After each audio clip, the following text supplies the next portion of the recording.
Hip-hop is the biggest cultural export of the United States, and we've lost it. Us as Americans, we are doing a disservice to hip-hop to understand what our cultural impact is to the world. But I think social media is dead in the next few years. All I had passion for was music, was hip-hop. Hip-hop is my ultimate passion. And representing Miami hip-hop was my ultimate passion. So that's where I come up with Crazyhood. Yeah. Sliding in the studio, my album coming soon. Until we get this rap money, trap gon' have to boom. Boom, these bricks and these keys and these zips is what we'll do. Hubie, how do you have such a good head of hair, bro? This motherfucker has great hair, bro. Look at this guy's hair, bro. No beard though. He got a part. Yeah. In our defense of our genetics. Well, he never could grow a beard? Really? Me neither. It's just not. We get patches and shit, but I mean, listen. I think you're better off. Look at your fucking long hair. You're better off with that hair, bro. Yeah, I think so too. I think as much my as son's fucked. Sometimes.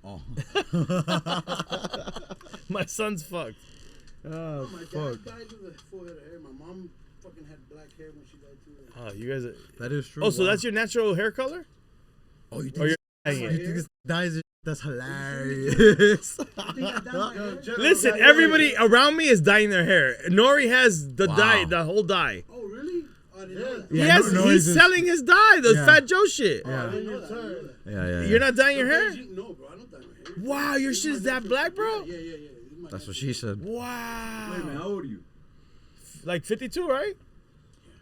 You older than us. You got a whole full hair of black hair. Yeah. Wow, bro. Yeah, but I'm not gonna lie. I went to kids in junior high school that were like, by the time we were in high school, they were already bald and shit. Hey, relax. Hey, relax. Just different genes. Relax. My jeans are fine. I wear Levi's. I'm kidding.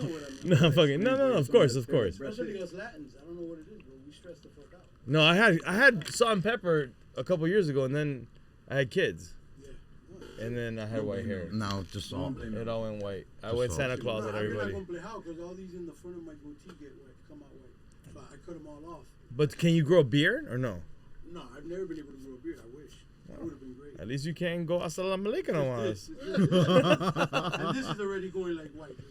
Bro, look at my shit is Adolf Hitler right here, bro. Look, I got the one little patch right, like hey. Hey, at least it's not wow, that is kind of crazy. Caballo got it opposite. Caballo got just this part white. It looks like he took a whack. That is wild. We're rocking. We're rocking, man. Whenever you guys are ready, let me check the mics real quick. Yo, 1 2 1 2. 1 2 1 2 1 2. Pull it back towards you. Yep. All right, bet. Colonel, Jenny, you want to put the you called me stuff Colonel? On the side? Yeah, my bad. He's like Colonel. Because imagine Colonel is Gatamalo. You've had a Colonel here before? Gatamalo. He hasn't done the podcast yet, but Gatamalo's He's like Colonel, General, Admiral. Yeah, we're here in the military forces here. It's crazy because y'all listening, you're part of the Air Force. Used to be the air support, but that's where we're at here. Welcome to the Heir Cast. Boris, open this one just so I don't have to ask you for it. Your fan base is Shout out Boris in the building. Shout out the Crazyhood mobsters in the back of us. We got Charlie Clips in the back and Paul. Charlie Two Guns. Charlie Two. I was gonna say that. The guns have clips. Never mind what I was technically. Charlie Gold. Charlie Gold. And Paul. Don't give me more nicknames than I got. Welcome back, folks. We're here on the Heir Cast. Another day, another pod, as we always say. And today we have a legendary guest, as you could already see, Mr. EFN himself. Fun fact and fun game to play. Ask ChatGPT what DJ EFN stands for. You'll be there for days. What, really? Bro. I don't know this. Hilarious. Bro. Really? none of those things are right now. None of them. He kept on showing me that. Is this true? I was like, no. What is it? What does it say? And it's crazy because it became like a revolving door. It just changed it. Like I asked it yesterday and I asked it today and it gave me different names. So yesterday was El Fantástico. I like it. I like crazy. And then today it gave me Evil Freaky Ninja. Oh. Not Ninja, but the other one. But that's like an 80s version of me, I guess. Yes. Wild. That wasn't true. That wasn't. At least No, it's not. None of that is true. Hilarious. And then it changed from. I love that Yubi's like, it's not true, right? It's not true, right? I'm like, no, guy. No, there's only two answers to EFN. Or one answer to EFN. What are the two though? You said two. What were the? No. There's not really two. There's one. there's when I say two, it's because my original DJ name was E-Funk. E-Funk. Oh, E-Funk. wow. Okay. This is conceptual in my room. Right. Like, nobody knows this. Nobody knows it yet. This is just Well, maybe some of my homies know it. And then Funk E. So there's really two originals. Funk E. Wow. Okay, so Funk E. E-Funk And and I- Funk E. Got it. Okay. All right. Emphasis on the E. I see what's going on. On the E, because my name is Eric. Uh-huh. Right. And then I was like, that's terrible. Let me keep it simple. My initials of my name, Eric Fernando Narciandi, is EFN. Dope. Before you made it your initials, like, oh, this is my name, was there any ever an idea for it to stand for something else? Like, No, there's It was no just- ever since Francisco fantastic narcissist. No, none of that shit, bro. No, it was Eric Fernando Narciandi, always my government name. Yeah. hilarious. Well, I'm glad we got that out of the way. I didn't even think I would ask you that, but it just came out That's naturally. funny that you even chat GPT that though. Funny, and it's good. Fantastic navigations. This guy. Anyways, but people keep asking me, yo, what are y'all even on in these episodes? Like, how do we go from deep convos to wild jokes to life advice and back in 30 seconds flat? Let me put you on game. We're on Canna Kings. Whether it's CBD, Delta 8, or THCA, they got that top shelf, lab tested, smooth hitting goodness. No paranoia, no couch lock, no bad vibes. Just that clean, focused flow that lets the creativity flow and the comedy hit. So if you rock with the pod, support the squad, head over to cannakingsco.com. Load up your cart and use promo code UBTHCCrew at checkout for a little royalty level discount. Canna Kings, we're on it, and now you could be too. See you on Cloud 9. Here on the Heir Cast, we start with the real important questions because the people, the fans, the air support, and the Air Force, everybody wants to know, the crazy hoods as well. Who's really crazy? Who's really crazy? We are all crazy. That is the answer. It's rhetorical. We are all crazy. You're crazy. They're crazy. He's crazy. Your dad's crazy. Boris is crazy. We're all fucking crazy. I love that. I do. That's really that's the answer. Really? Yeah. That's amazing because I think everybody is crazy in their own way. In their own way. Facts. Yeah. Facts. And taking it back a step further, was there ever a realization of that? Was there ever like, because a lot of times, sometimes you hear people say, oh, you're crazy, you need help. And people are like, I'm not crazy, you're crazy. And they get defensive about it. Was there ever like a moment in your life where that kind of crossed over? Or was it always like, well, okay, crazy? If we want to like track back to the origins of Crazyhood Productions and the... Before that, I want to talk about EFN, Funk E right now. Did you Funky? did you ever have a moment where maybe like back in the day you were like I'm not crazy, like does that resonate with you in a way? I'm not sure I really understand how you're asking that. So you understand how somebody psychologically sometimes, like, have you ever heard like, oh, you're crazy, you need help, like, and then somebody's like, I'm not crazy, you're crazy, like people get defensive about that. Well, that's what I'm saying to you. Like, if you want to track back to the origins of Crazyhood Productions and the slogan "Who's Crazy," okay, the origination of all that happens to be where I thought I was clinically crazy. really? Yes. Okay, so break that down. The way that I thought of life and the way I thought of things, I just thought everything was like I looked at everything in such a fanatical, like, okay, I'll give you an example. When I was a child in the 80s, we were in the middle of the Cold War. Wow. And I literally used to pray because I thought so deeply about nuclear war, about World War III. I thought for sure we're fucked. Yeah. That I would pray at night and I'd be like, look, man, when these nukes start flying, which they're going to fly, Holy crap. please, may the nuclear warhead land on my apartment where I lived so that I don't have to deal with nuclear fallout. Wow. And everybody having cancer. Did you see that movie that they came out with, like a nuke movie that kind of traumatized a lot of people? I've heard of in the 80s. I mean, I can't think of that. So where was the fear of nuclear war coming from? I mean, we lived in the middle of the Cold War, bro. But is this from parents? Is this from your parents No. saying, "Yo, this is gonna happen"? Did you see? Well, I mean, look, I think everybody, but me specifically. But like, there's a device that gets you this information. No. Well, I mean, look, I'm sure everybody had access to the same information that I had, but I was just tapped in. Like, I was like looking at geopolitical Movies, politics, like news and shit. Like I knew where we were at. I knew how close we were. I knew that we had the Cuban Missile Crisis right before us. Got it. I know my dad fought in the Vietnam War. I knew how close we were. So how dire it was for nuclear war to happen in real time. Right. So the missile crisis did weigh into that because those. Well, I mean, the missile crisis was way before my time. Okay, but I'm a kid. Like I'm saying, I'm in the 80s, and the missile crisis happened in the 60s, in my parents' time. But So we're you heard dealing them. with the after effects of that. I'm Cold War. I'm just saying we lived like it might be hard to understand, but in the 80s we lived in the Cold War. Now you could be ignorant as a kid. You could just be playing outside and not understanding. But I was tapped in. I'm saying me personally, I was into it. I was into war movies. My dad. War movies. That's what I'm trying to understand. Where are you getting the knowledge from? No, but I'm saying, but war movies just tapped me into what war was about. The violence. But I was watching the news, understanding what it meant. Like when Reagan or whoever was talking to Gorbachev, and like I knew that we were on the brink of nuclear war. That makes it scary because there's one thing to see action movies and say, "Oh, that's really violent. That's what war could be." But it's another thing to see the politics and be like, "Oh, we might be heading to this movie." This is crazy. I felt that we were on the brink of nuclear war, and I would just pray at night, like if it drops, if it happens, when it happens, please just drop on me. I don't want to deal with the fallout of nuclear fallout, and that was my whole thing. So I'm saying, as I'm growing up in this mentality, I just wasn't like all there. Now, again, I'm not trying to say I was crazy, but in my mind I had my own weird ways of thinking, and as that transcends to high school and all of that stuff, I was just like, yo, I'm not all there in my mind. Like I know I'm a little bit different. I'm crazy. And then I'm giving you like a whole thing about Crazyhood. I'm crazy in my own mind. Like I'm a little bit out there. Hoods is because we would wear hoodies. Hip hop heads would wear hoodies to school because in school was cold. Even though Miami was hot, the school was cold.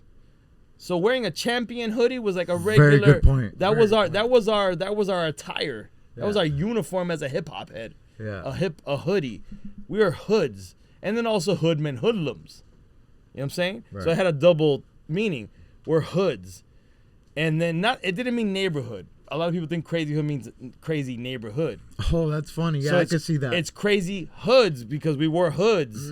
We were hoodlums, right? We were crazy hoodlums. Yeah, fun fact. And then production because I knew I always wanted to be professional. I wanted to do this hip hop shit professionally. So we're going to be productions because it sounds professionmal. Since day one, even before doing So professional we're Crazy Hood Production. Yeah, since day one, I wanted to be professional. Tremendo vision. That's And crazy. then that's how Crazy. I don't know if I answered anything you even asked me from the onset, but Crazyhood Productions. That's the meaning of all that. That's why we start with the important questions because it could lead to. It could lead to not answering the question, but we give you a great answer. And on Crazyhoods, it's crazy because you've been not just you, but the whole entire hood. You all have been big on street marketing. So right now, you guys have a street billboard promoting the upcoming event, which we're gonna get into later. But I wanted to bring this back a little bit because you personally, you've been doing. What is it called? Guerrilla marketing. Guerrilla marketing yourself. What was the name of the pizza company you were passing out flyers for back in the day? Oh, that has nothing to do with my marketing now, but I guess it does. One of my first jobs was just handing out flyers for, I think it was Domino's, bro. To be honest with you, it was a Domino's type I of shit? think so. I mean, it might have been a local pizza shop other than Domino's. I might be wrong, but it was a pizza shop nonetheless in Kendall. And I passed out flyers for them. That was my first gig ever. Do you know if there's still a pizza spot in that location? Or No, definitely not. But it's funny because I never connected that to guerrilla marketing to today. But I can see how that would be my beginnings, you It's know. your origins, you know. You might Yeah. not see it because you're inside looking in, you know, but No, outside looking that's in. funny. That's funny. I literally did. My first gig was passing out flyers. That's so funny, bro. Yeah, and then imagine, I've done my research here, but besides that, to my knowledge, the only other real, like, I don't want to say corporate job, but the only square job, like, regular job you had was working in KB Toy Store? Yeah, man. Yes. So I started working at KB right out of high school. Who worked there with us in our crew? Did somebody else did? Eddie Giggs, I think, worked at KB. Wow, Eddie Giggs in the toy store is hilarious. I think so, bro. And Dayland Mall, KB Toy Store, bro. I love that job, man. I mean, I did them dirty. I'm not gonna lie, and we won't get into that. Okay, we won't. But I want to. When you say you love that job with such an enlightenment, what did you love about it? Like being around toys and shit, like that cool shit, like Yeah, like I mean, collectors. to this day, I still love toys. Yeah, like collectors and shit like that. Yeah, I love. I mean, back then I wasn't into toys like that, like as a collector. But I've always been a big kid. No, but, right. It's cool. It's something you could appreciate it. So I'm like, working at a toy store is cool. You know what I'm saying? Like, and then back then we were into video games too. So they had all the video games, video game stuff. So I was like into that. But yeah, I worked that gig, and then what changed that trajectory is that, and I don't know if you know this from what you've been studying, but my dad moved down. Me and my dad never had a good relationship, but he moved into Miami, and he opened up the first GNCs in Miami. Wow. I don't Okay. know- Yeah. Did you know that? I never knew that. No, I knew you guys ran it. I was gonna ask, besides Drain and Charlie, who else got hooked up with protein bars out there? But Yeah. that's So my crazy. dad was one of the. He's the first person that set off GNC stores in Miami. Wow. He worked in New York when my parents divorced. He went up to New York. He worked for this company called Burn Security. And he had this office in Times Square back then. I remember, which I went to visit him back in the days. And then he came down and he opened up GNCs, and he said to me, why don't you come and help me open these stores? Wow. And although it seemed cool at that time, and it might have been cool even in retrospect, but me and his relationship has always been so much turmoil that it was a little crazy. But that's what happened. I worked at KB stores. And then I worked at my dad's stores, and when he started opening up the GNCs, and he opened up like 6 or 7 GNCs in Miami, dude. The first GNCs in Miami. Really? Yeah. Shit. South Miami? Everywhere, from Hialeah, the mall over here, The one in the mall. At the mall? At the mall. Oh, wow. He opened that one. He opened up the one in Hallandale. He opened up in Key Biscayne and Country Walk. What's GNC stand for? General Nutrition Center, yeah. Center. Yeah, Oh, yeah, okay. yeah. And it was spot before on. he was the first. I remember going to the GNC conventions and everything. I went with my pops. I was like, yo, Visionary. yeah. No, The Golden Seal. I give my pops his props. Although me and him have a turmoil in our relationship, but my pops is a visionary in his own right. That's what's up. And besides Drain and Charlie, did any of the other hoods come through and get like protein bars and shit? Get hooked up with those? Yo, he used to feed me because I was homeless. Yeah, real talk. Wow. Metarix bars or what was it? The Metarix bars? Charlie used to come broke as fuck, and I'd be like, yo, here, bro. I was sleeping on the big couch in the house. Te voy a alimentar. Alimentate, go ahead. Go eat that That's shit. real. Looking out for the squad. Looking out for Yeah, the bro. hoods. Yeah. That's real. And then, so this era now, what's your age? So people listening could kind of like maybe paint a picture. Like, how old are you when you're running the GNC stores? And Well, I'm you've not left? running the GNC stores. Helping your dad helping my open dad, the but stores, he's got managers. So what's your position? You're kind of like just I'm just his checking all son. those He's like, yo, he's just come in and work with me. type shit. But like I said, Fill in where I need you. I honestly feel like that backfired on me because I should have just probably stayed in KB's. And then my dad moves back to Miami, and he's like, yo, come and help me with this. And my mom's like, yo, be with your dad. But in retrospect, I'm like, I probably should have never made that move. Really? What do you think you would have got from being at KB? Besides, I feel like you may have learned maybe how to run a business, because you seem so business intuitive, outside looking in, like from a young age. Where did this come in? No, You you're get me? right. So You're then right. You're I right. feel Listen, like I give my dad a lot of credit where he gave me a lot of inspiration. He's an entrepreneur nonetheless. Like, he's made it from nothing to something. Vietnam veteran, came Peter Pan. Wow. Like this guy, I have a lot of respect for my father. But it's just that our relationship was so at odds that when he came into Miami and he's like, yo, come and just help me with this. Or I don't even know if that's the way it went down, but I had the opportunity to go. I felt like I was at a crossroads. Like I could have just kept on my road of finding myself and working for myself. Gotcha. And then when I went to work for him, I almost felt like I kind of like was like, I had that chip on my shoulder, like you wasn't here for me. I'm gonna like fuck you. I'm gonna work for you, but fuck you too at the same time. That's toxic. I don't know if that makes sense. You know what I'm saying? I get it. It was a toxic situation. It's unhealthy, and even if you're growing somehow, it doesn't feel good. I always felt like fuck you to my dad. Always. You know what I'm saying? And it was never a good situation for me. That's tough. Everybody says it's but tough to work nonetheless, I always looked up to my dad, like, yo, bro, you did it, bro. Like, of course. Like my dad, like I'm telling you, my dad was a Vietnam veteran. Peter Pan, number one. Vietnam veteran that he got 2 Purple Hearts. Wow. He got shrapnel from a grenade. He got some sickness that almost killed him.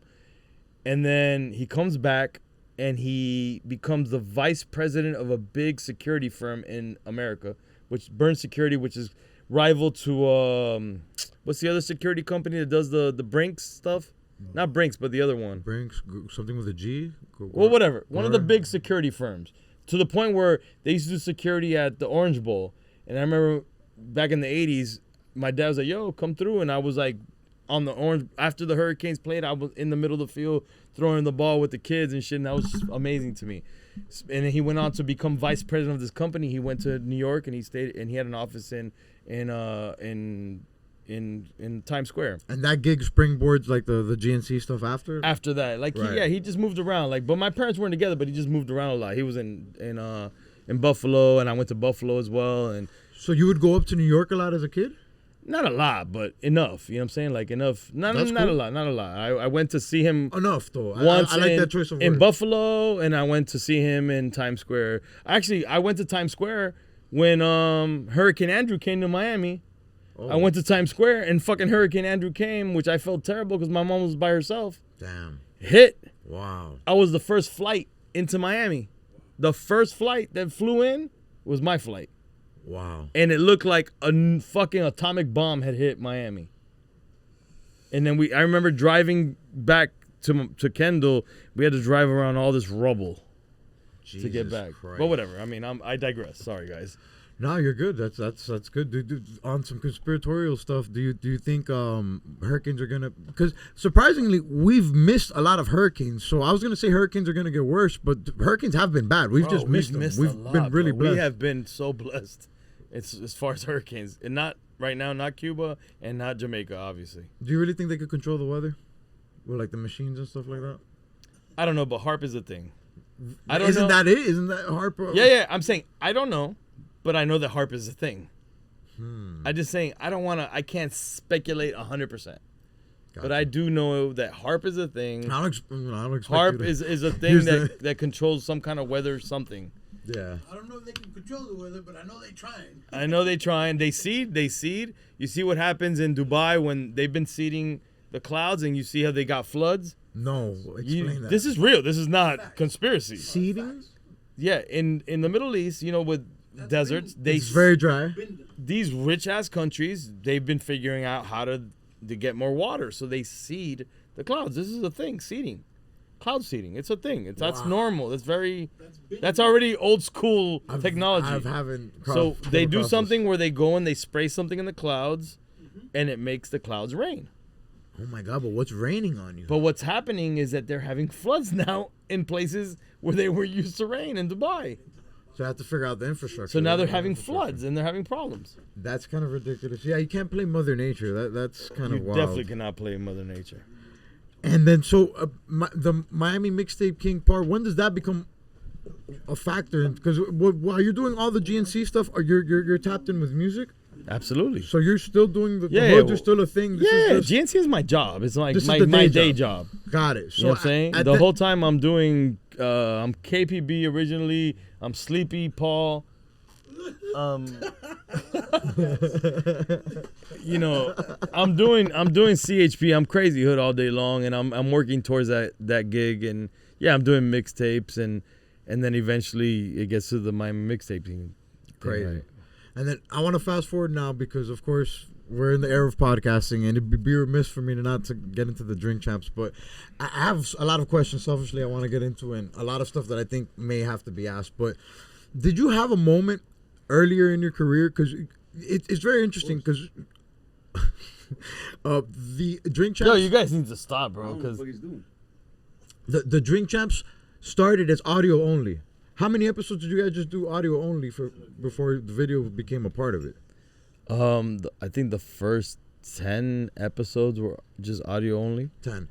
But we started filming From day one. From day one, yeah. That's what I want to get into, because that's the fact that you had that kind of idea to let's just have the cameras rolling off the rip.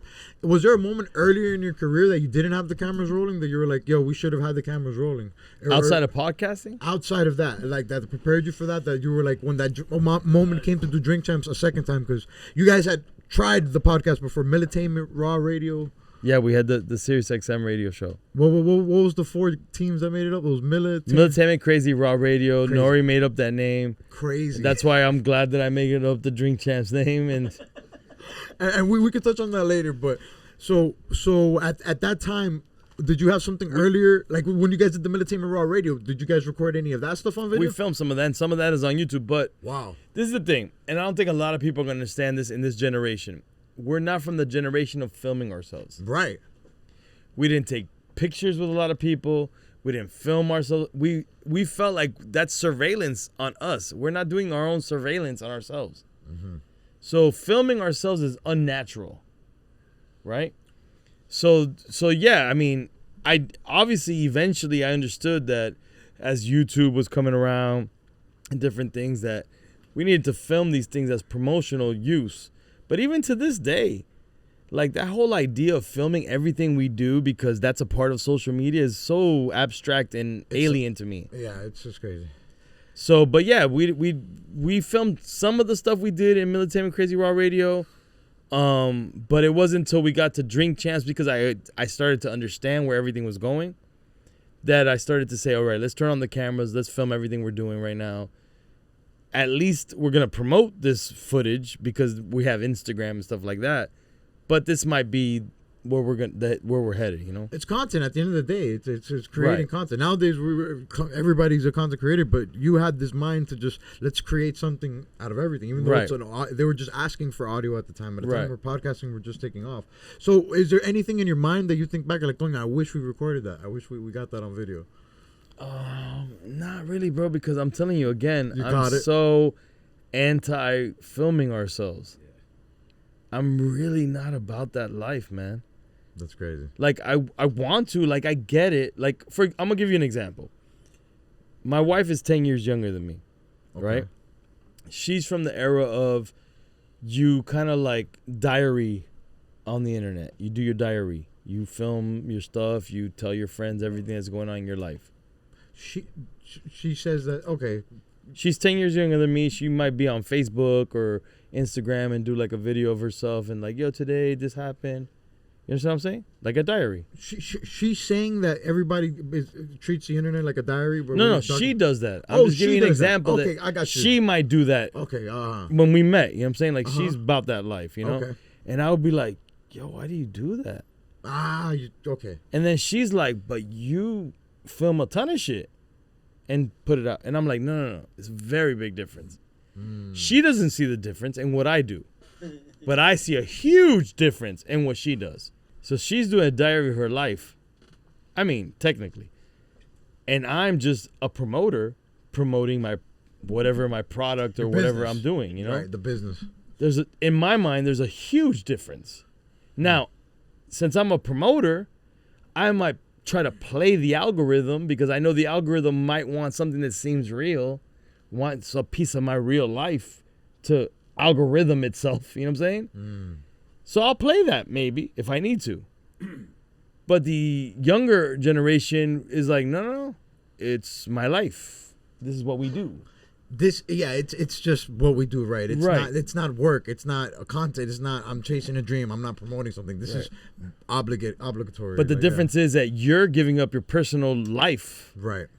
I'm editing what I want to put out in my controlled everything. Yeah. So I don't know how we got here. Now I'm completely lost. But The point is that there's a big difference in that style of content creation and putting it out there to the world. But imagine the evolution of that, though, of that mindset of where you said, well, like, you don't have to put everything on video. Now, like, the top paid people off the internet are these streamers. Like, don't get me wrong, there's a lot of streamers that aren't making a lot of money, but the ones that are, it's crazy, bogu numbers, like, ridiculous. And what do you think what are they losing in that journey, though? Their life. It's tough. It's like, tough. Like, what life is that? What kind of life is that? It's tough. It's tough, yeah. And the thing is, look, and even the biggest guys, Kai Cenat, all these guys, they have full blown productions now. But the crazy thing is that, like, if the come up to that is 12 long hours of just nonstop. Like, do you gaming. feel like you could do that?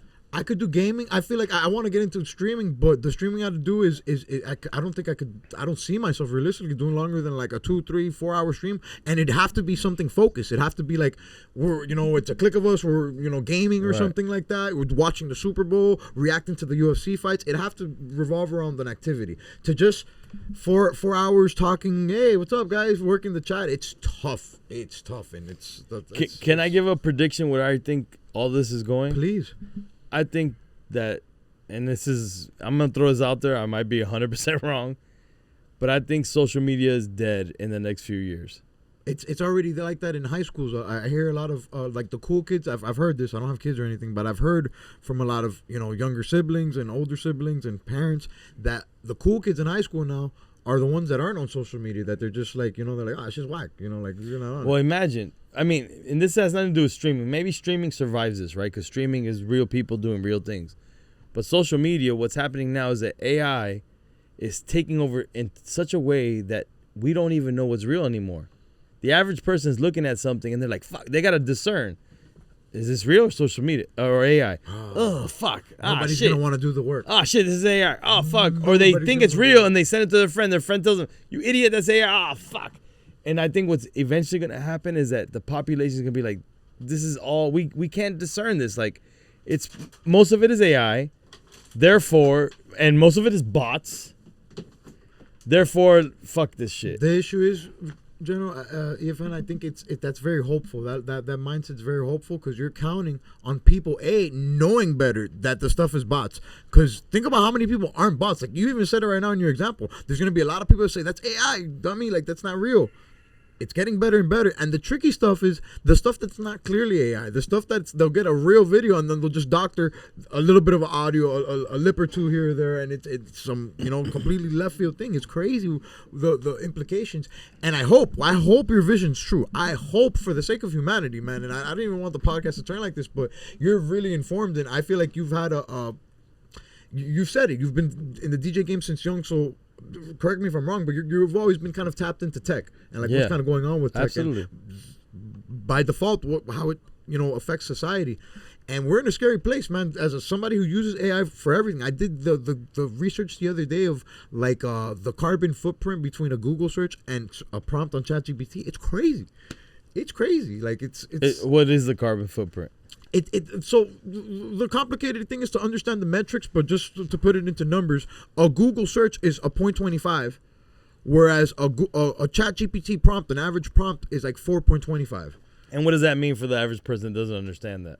That the world is dying much faster. You're killing a lot more trees, a lot faster. Right, that's energy being used. Energy being used and water being depleted, and the truth is that leads to like the things we were talking about earlier with the weather. And I don't know if the weather could be controlled, but I do think climate control is a real thing, and we're just seeing weather do things we've never seen before. Right. I won't be surprised if in my lifetime I'm going to see snow in Miami for the first time. I've never seen snow in my life, but at the rate we're going, like I won't be surprised if we see some crazy shit, some crazy hurricane, and then right after the day after it snows. Like it's right. We're in some crazy times right now, and like we don't know the pace. We're the only humans, we're the only animals in the history of existence that affect our living situation with nuclear bombs. Like no other, like animals kill each other, animals break down trees, natural disasters happen.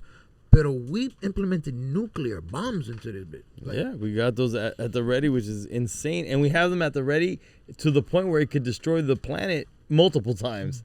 But think about it's absurd how many weapons we have that could. It's like you don't need them. Yeah. Yeah, it's But wild. real quick, going back to the AI stuff, what I want to say is that I think that people will get so turned off by how much AI is in social media that the cool factor for the new generation is like, it doesn't make sense to be on there because it's all fake. Yeah. And being in real life makes more sense because we can't discern what's real here. So I just think that I'm not making sense of it the way I'm saying it, but I just think that the population would be like, "Ooh, this is whack." No, you're right though. There's a term right now. It's AI slap. People call bots whenever you catch somebody being a bot. Like on Twitter, I see it all the time. Or we call them clankers. All right, clanker. That's what it is. I don't know. You call anybody. There's a lot of bot accounts. Like My Mixtapes is like a hip hop account that posts a lot of hip hop news, but a lot of times they post it in a controversial way. They've been exposed to be like a bot account from like India. Like it's right. They're not really in the culture, but they're just using this and ran by bots recycling stuff. So. Like what's funny, I feel like we're so old school, and I feel like your dad's in the same camp that like even buying promotion on the internet feels like you're faking views. Don't get me wrong, we should do it. We have to do it. We should do it. But we don't do it at the extent we should. Like I was watching something about La Russell from the Bay Area. Okay. He spends like $100K every 90 days On ads? I saw that. on ads, on social media ads. That's crazy. And it's like, but he says like, yo, I have good products, so I need to get it. He's trying to match what the major record labels are doing, which makes total sense. But we're from the era, like if you buy views in any sense, ads, this or other, Yeah. it's a cheat. That's not the way you do it. It's not legit. We should do it. We need to do it. We need to do it. You know what I'm saying? We need to, but at the same token, though, 100K 90 days for 90 days, coño. But that, like you said, he's trying to compete with. But it just... No, it makes sense. It makes sense, but it's like we're so hard pressed for like our old school ways. This is where our age shows. Yeah. And we're like, bro, like 100K for... But that's what it is, General, because the truth is, my age, I'm looking at it a little bit different. Like, I got into social media. Like, my girlfriend forced me freshman year to make a Facebook. And yes, I'm on it with the music shit, but like, I didn't grow up with it my whole life. I have an idea of what life is before it. So I think it's people nowadays, like it's more and more. I used to point it out, and like I used to feel like, oh, I know about Illuminati, because I could point out when somebody has bots and somebody will have 30,000 followers, and then you go to their post and it's 5-10 posts, right? 5-10 comments. I mean, and it's like you could easily do like the ratio. There's always a ratio. It's getting to a point now where I'm seeing famous comedians, famous rappers that are getting exposed for it left and right, and the social media accounts, like they're. Sometimes sometimes no. The thing is, you can make bots in seconds. That's the issue. And like any day now, like you'll see one artist with millions of followers, bam, 500,000, and then a couple of days later, UFC fighters, Ilya Topuria, he's a rich guy from Russia, Georgia, that area, and he's competing with all the fighters, and he just wants to outshine everybody. And he got exposed the other day for just buying followers. Within a day, he went up like 3 million followers. He's like one of the biggest fighters in the world. And that's part of my story where I think eventually all of people. All humanity is going to be turned off to social media, because whether it's bots or AI, it's all fake to them. And eventually we're all going to say, I'm not going to deal with this shit anymore. This is bullshit. This is fake. Let me go to the real world. Yeah. I mean, I hope. I hope that people say, I want to go back to the real world. I hope. Because this shit is so fake. Yep. I hope. But what worries me is like I feel like the same... not generation, but like the same, I hate to even use the word class, but like the same mindset of people that like sit around and watch fucking TV slop all day and watch the news all day and partake in like, culture war, engagement, politics, and all that garbage content. I feel like that's going to be an easy escape for them. And those people, they like it. Like, we live in a world where you're constantly having to, like, fact check stuff. And constantly have to, are you sure? Where'd you get that information from? Because people like to live in the lie. So I feel like... Oh, they love to live in the lie. That's the truth. So that's what worries me. I hope you're right. Like I said, full circle moment again. Well, no, because the people that like to live in the lie is the older generation. Yeah. I'm saying the new generation coming in, the new one. Right. The ones that's not us. Not even you. The new one coming Hopefully in. they don't. They're going to be like, this shit's all fake? This is all Sora?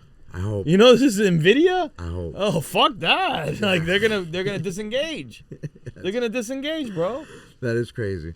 And then, bro, so Kenny Anderson and Fat Joe, they were the first guests ever on Drinkchamps. Absolutely, yes. When Kenny Anderson, number 1, Fat Joe, number 2. Wow, incredible.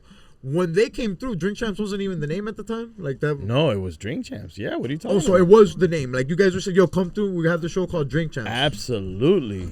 Perfect. Yeah. And for those that don't know, Drinkchamps originally started as I think an epithet is the right word here. It's A what? An epithet. It's like a word device. An epithet is I might be pronouncing that wrong. Epithet. No, it's epithet. Epithet. That's like a word device. That's like gangster.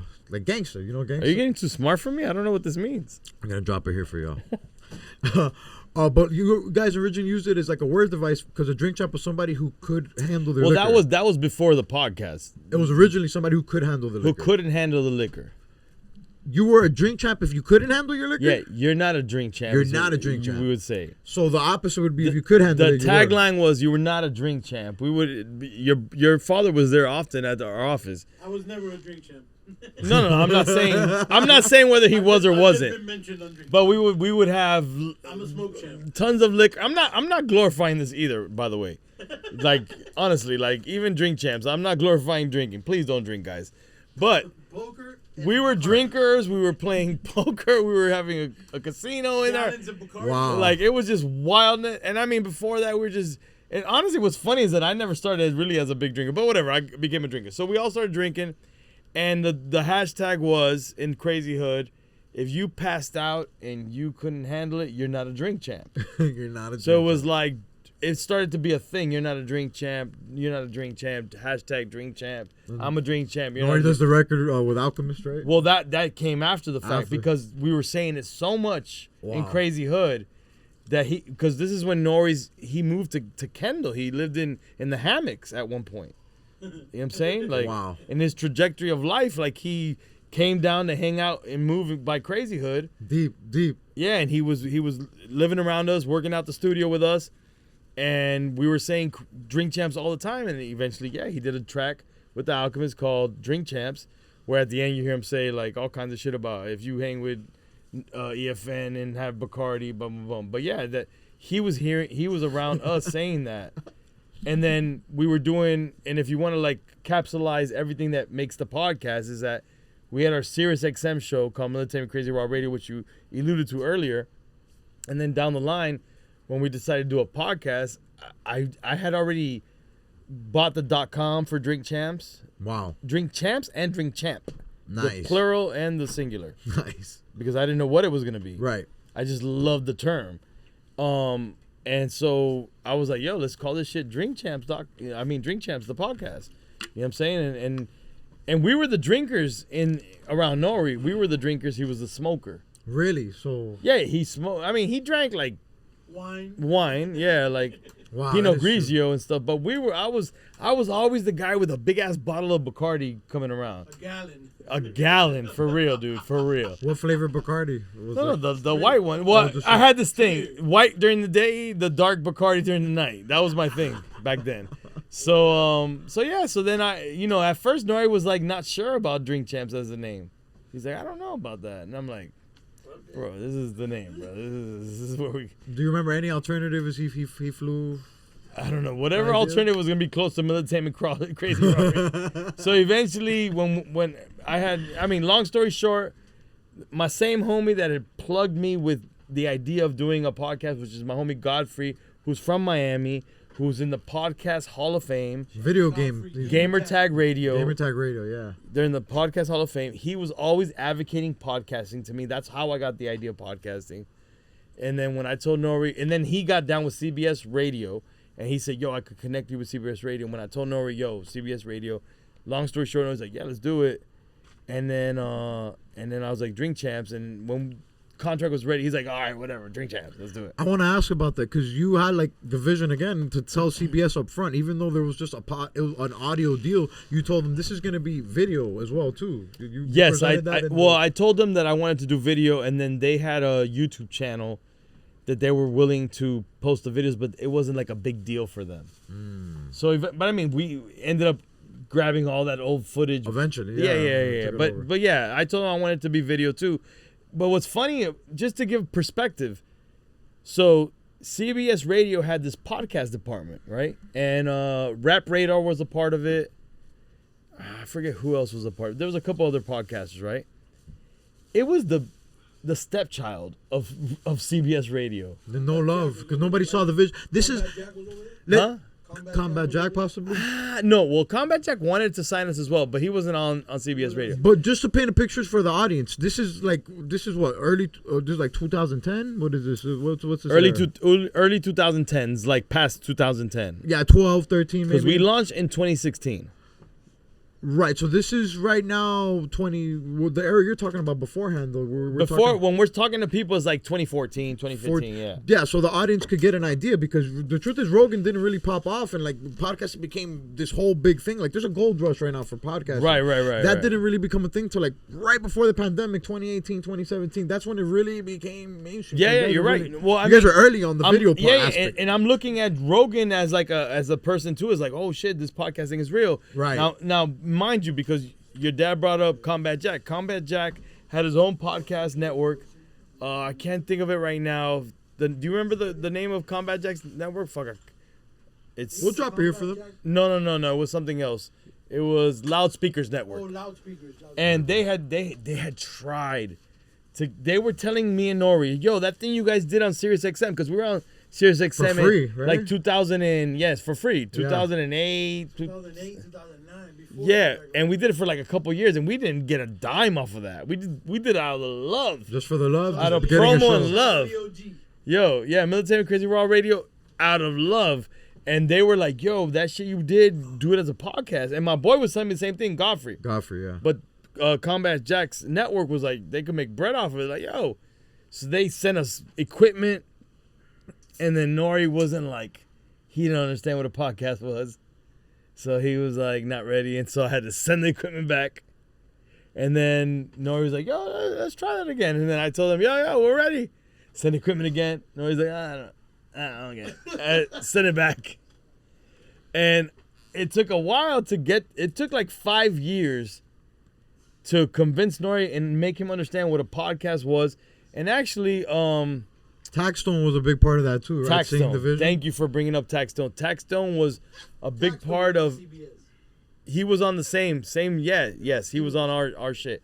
Taxstone was a big part of helping him understand it, because I think the idea for N.O.R.E was that podcasting. No, I know this was the idea that podcasting was this nerdy computer world. Journalistic, techie like stuff. Podcasters are nerds. There's no swag to it. It wasn't cool. When he did an interview for Taxstone, he saw that this is like a street dude, and then he came back to me. He was like, "Yo, yeah, I think I'm ready to do this."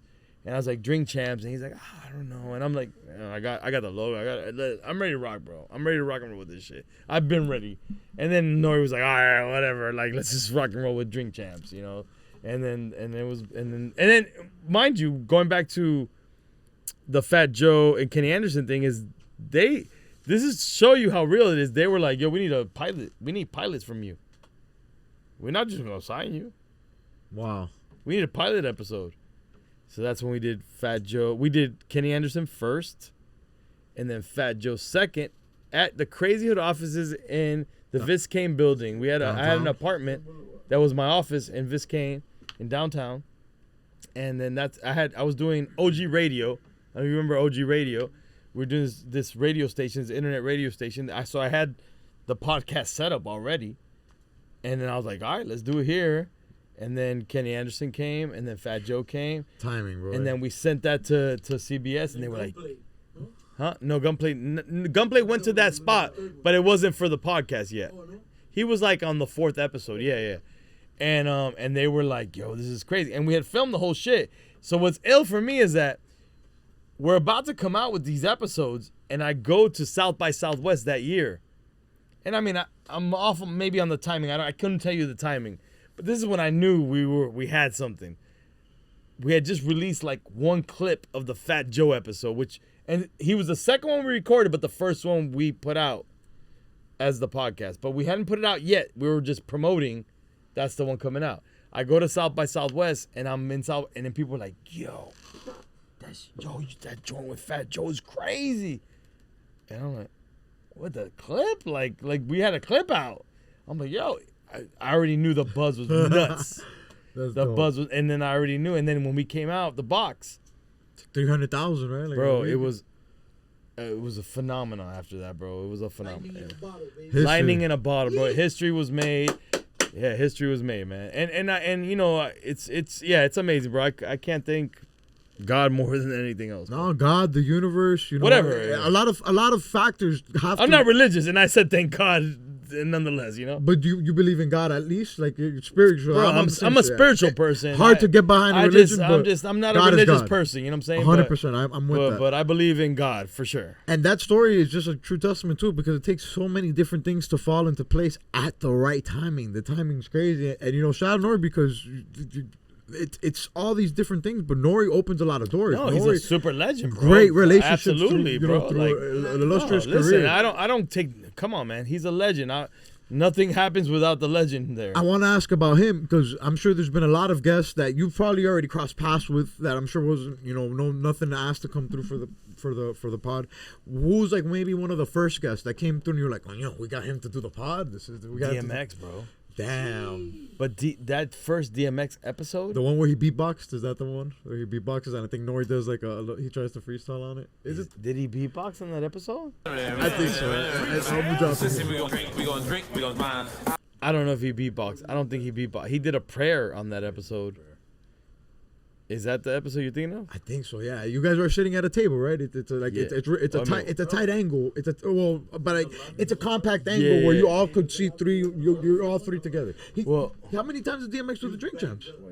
Twice, right? Well, technically 3 because we did a COVID episode where he was on Zoom. But yeah, twice So physically. yeah, no, that's what I'm saying. He beatboxed on the first time he was on it. The first time He might have. But the thing is, N.O.R.E didn't really freestyle much on it. N.O.R.E, I think y'all had a lot of. What I would tell you about that episode is that we could make a documentary just off of that episode. The first one. That first one. Wow. Because he didn't know what a podcast was. Really? DMX. He didn't care to do a podcast.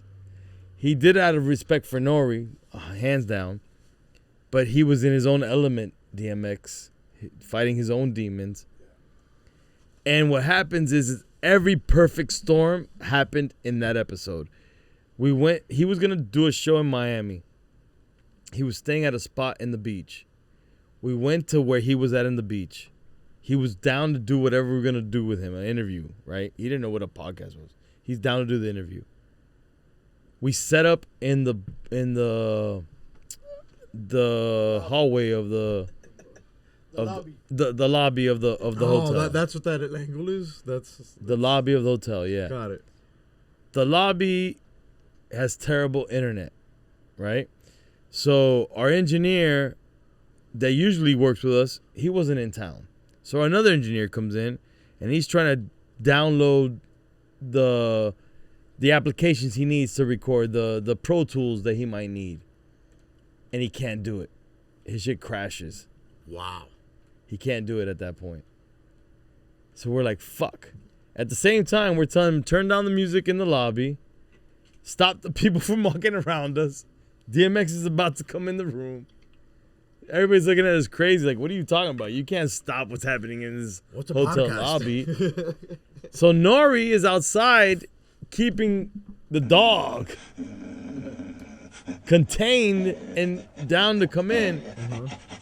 Homie, the engineer says it's going to take me an hour to download this on this hotel bullshit Wi-Fi. That's crazy.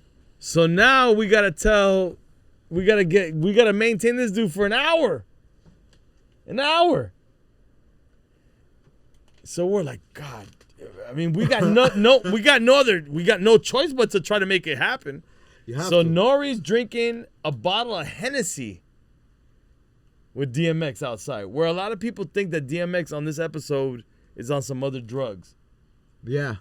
I mean, and mind you, I get it. If you're an addict, you shouldn't be drinking liquor. But truth be told, hardcore addicts, they might not see it. Whereas as long as they don't do hardcore drugs, they might drink liquor. You know what I'm saying? Like I can't differentiate between. I get what you're saying. It's a step down, and you're like, yo, it's not going all the way. This right. is like, but a lot of people saw that episode where he was on some other drugs. No, the only thing I ever saw him do was drink. He drank, and N.O.R.E had to keep him drinking for like an hour. Right. By the time we get on and do the pod, He had him and N.O.R.E. drank a bottle of Hennessy. They sat down. We calmed the fucking lobby music down. The engineer got the shit downloaded. Wow, thank And God. then we finally sit down. And imagine how impatient he was at that point. Yeah. He was like, he doesn't know what these things mean. What are we doing? He's like, what is this? Like, what are you trying to trick me into doing now, guys? And then we film, and that's the result. But that episode, super viral because DMX never did that. It was I think that was new to the podcast world, to the viral, bigger hip hop world. I think the bigger hip hop world never saw a podcast like that. Yeah. And it went super viral, man. And it just took us over the top. And it was funny because behind the scenes, and this is actually an exclusive, X and his team were like, yo, can we just X that whole episode out? Wow. And can you guys can come to DMX's crib. Arizona? No, he lived back in, he wasn't in Arizona anymore. He was back north. I forget where, but he was back north. They're like, come to his crib and we could just record another episode. Wow. But in my mind, and in N.O.R.E.'s mind as well, all of our minds, we're like, bro, like you can't recreate What happened? that Magic. again. Like this is going to be a whole. What was your response to them when they asked that? Well, I said no. I personally said no. The thing is, it's me and N.O.R.E. Me and N.O.R.E. have totally different answers to a lot of things. I said no, and N.O.R.E. actually said no as well. Like N.O.R.E. was like nah, but N.O.R.E.'s hype. Like, let's get this out. You know what I'm saying? So we ended up like just saying, yeah, we just said no to that, and we just ended up, and X's team was eventually cool with it, and we ended up putting it out, and it became, and that's what really launched Drinkchamps into another hemisphere. Like we came out the box winning, but that's what took us to another stratosphere. Big moment. Yeah. And imagine crazy that I think his last major interview was also on the Drinkchamps too. As well. So And that's a crazy. bro, and let me tell you something, man. The difference between the interview that I just expressed to you and described to you, and that interview, he was in such a great mind state. Wow, that's a great point. He was in such a great attitude. Like, bro, I can't even describe how sad it is to see someone that they turn their life around so much and that something that drastic happened to them. He was in really such a great place, man. He was so joyful and happy and joking. Like I could tell from the first episode we ever did with him, whenever I would say something, he kind of like was like aggressive about everything, to the point where we had that other episode and he was just playful with everything. Different vibe, yeah. Totally different vibe, man. And it's very true. We really lost a legend and a gem and someone that I feel like was gonna turn into a super OG to teach the youth to avoid certain things. We lost someone special there for sure. RP DMX, man. Yeah, man. I wanted to ask, is there ever like because there's not a lot of research essentially done for Drinkchamps, right? You guys just kind of, We don't research much, bro. because you guys are informed. You guys have lived a lot of it. I mean, look, again, you're talking to two different people. Like N.O.R.E. has his approach, I have my approach. So that's what I want to ask about. Do you guys you guys don't run questions by each other, right? You guys don't say, yo, you ask him this, I ask him this, Not at all. of that. No. So, because it does feel like watching it sometimes. There's a lot of times where, like, I think N.O.R.E. might have even said that's a good question. That sometimes when you have asked stuff. So, there's not like a situation where, like, not once a good cop, bad cop, but like you ask this, I ask that. There's none of that. Nah, we don't run anything by each other. We don't talk about anything before. It's super on the cuff. I like that. N.O.R.E. has I know N.O.R.E. and how he's gonna go in on something, and I'll wait a little. I'll wait for like half the episode, and then I'll go in on my shit. Right. Even So the quick time with it's a lot of pick. It's a lot of pick. Time with slime, they're sending it to you right there. Yeah. It's a lot of picking your spots too, and knowing how to let N.O.R.E. do his thing, and then also picking your. Yeah, bro. Listen. I know N.O.R.E. I know him as a person now, and like he's an artist. You know what I'm saying? And sometimes, depending on the relationship he has with the person we're talking to, he just wants to unload everything he wants to unload on this person.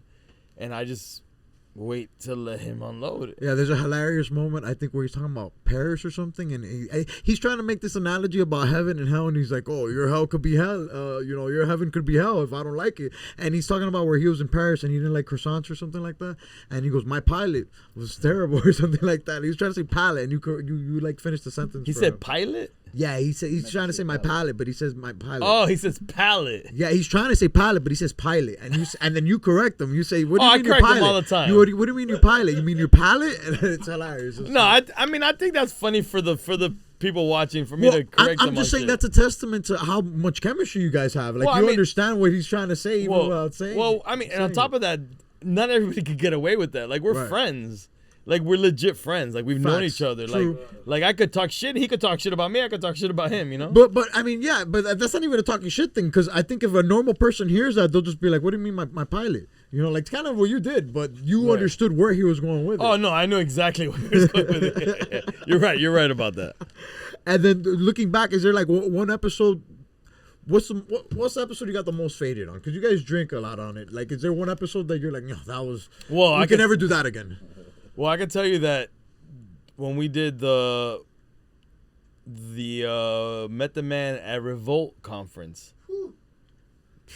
Oh yeah, you got him. I was off the chain because this is what happened. So this is my story. Backstage. Listen, guys.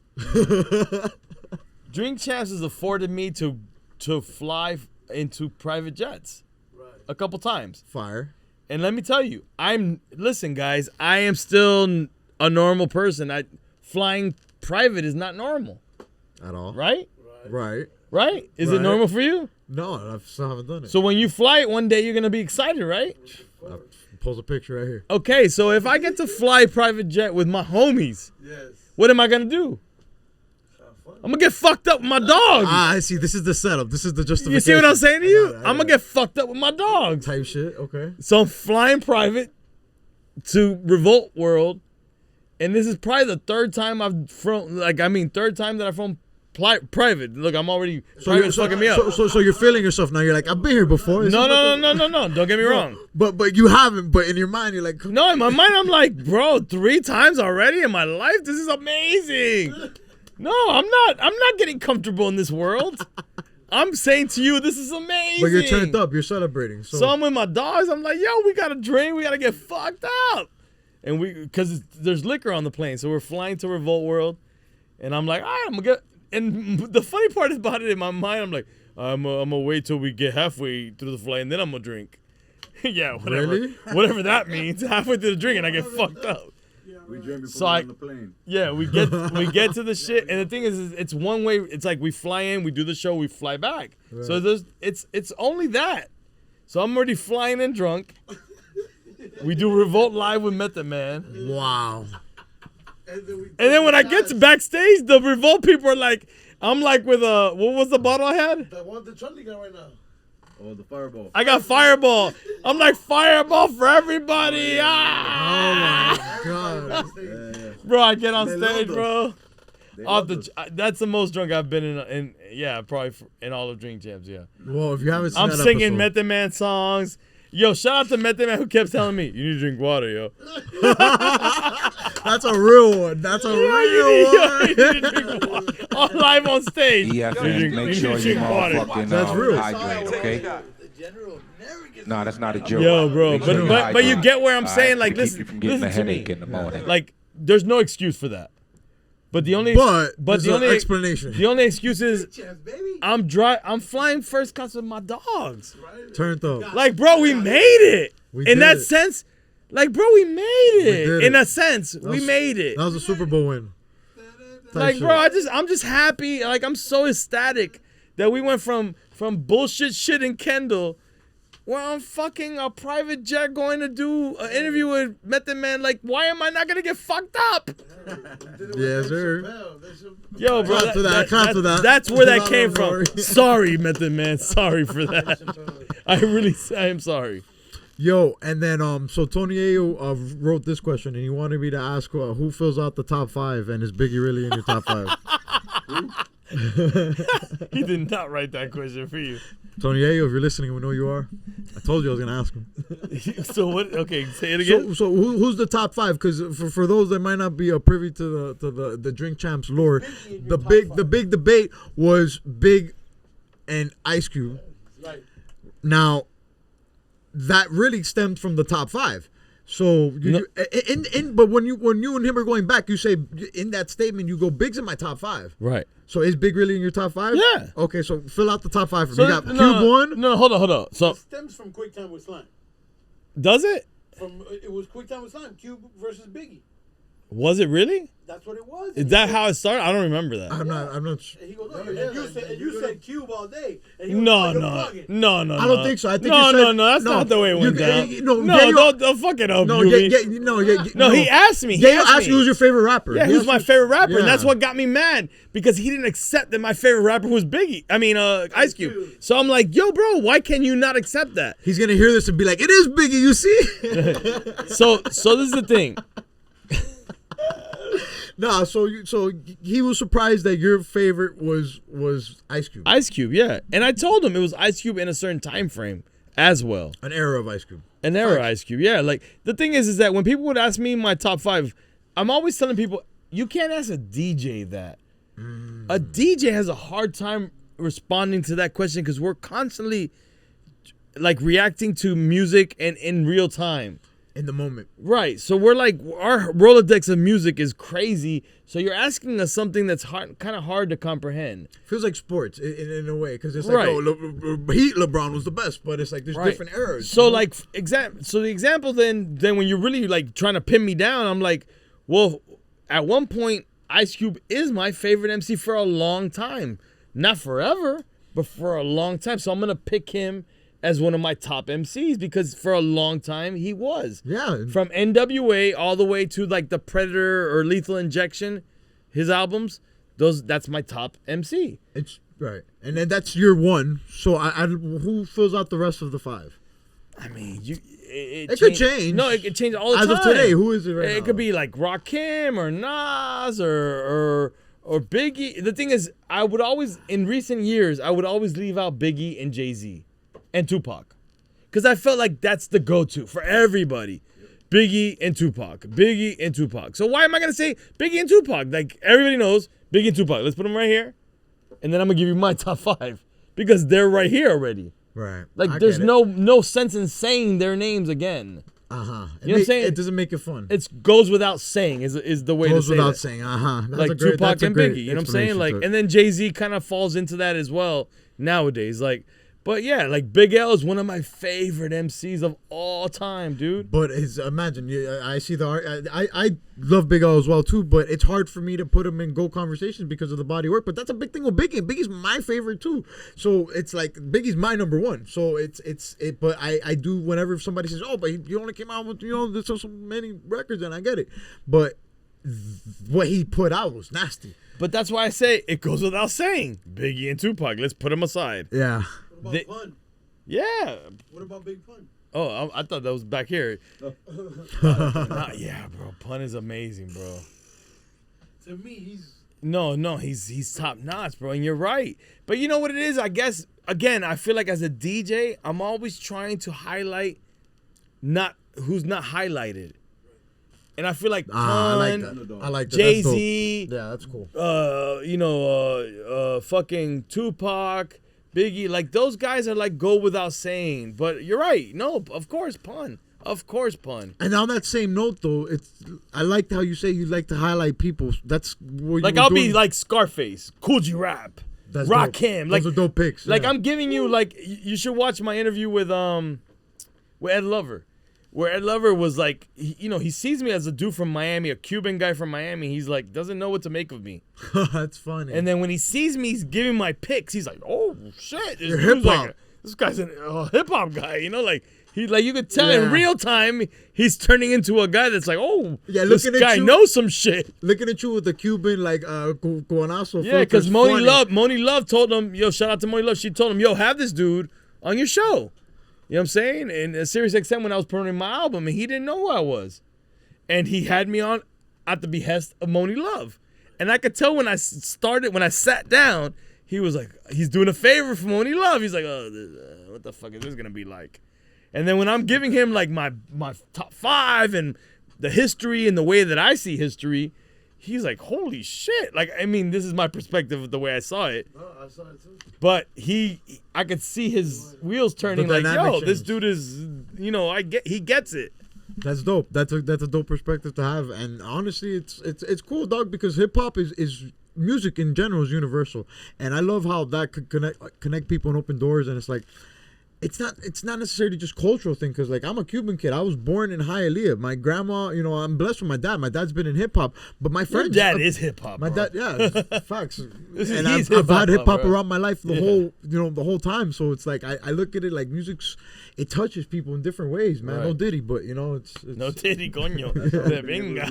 That's all we've been able to do coming home. Is on that aspect.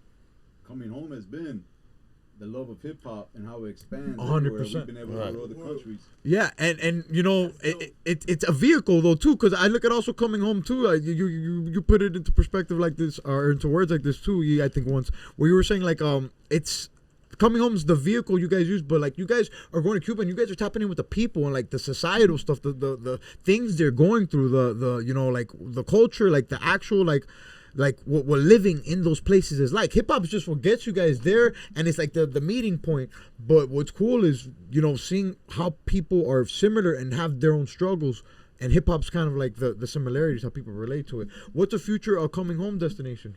I mean, I couldn't tell you the future of Coming Home. I could just tell you that Coming Home, doing those videos and those documentaries have been it's been a blessing, bro, because it's opened up my idea of what the world is and how much hip hop has impacted the world. And it really has opened up my mind in a way that I don't think that unless you travel, you would understand. And I tried to preach it on Drinkchamps. I don't think I get it across often that us as Americans, we are doing a disservice to hip hop to understand what our cultural impact is to the world. You know what I'm saying? And when we go to these places, we see how much hip hop has impacted them and how much they're starting to lose focus on our impact as Americans to hip hop is to them. Wow. We're losing them. Expand on that. What I'm saying is that, so I'll give you a couple examples. When we went to Haiti, and this is not just in Haiti, because some people will be like, oh, well, maybe Haiti doesn't understand. No, everywhere. This has happened in multiple countries. Peru, Vietnam, South Africa. They have told us in different ways, they've said, you guys do business. You guys don't do music? You guys don't do... Like selling out? You guys don't do hip-hop. You do business. Wow. Because it's all horror. It's all monetized. It's all a monetized... It's all about money. It's not about capitalist business. We're not doing... And honestly, if you really, really dig deep as hip-hop heads in America, we know that it's not what it was. Of course, yeah. It is not a grassroots effort anymore. But when you go to these... And I don't want to say third world, but it is third world countries.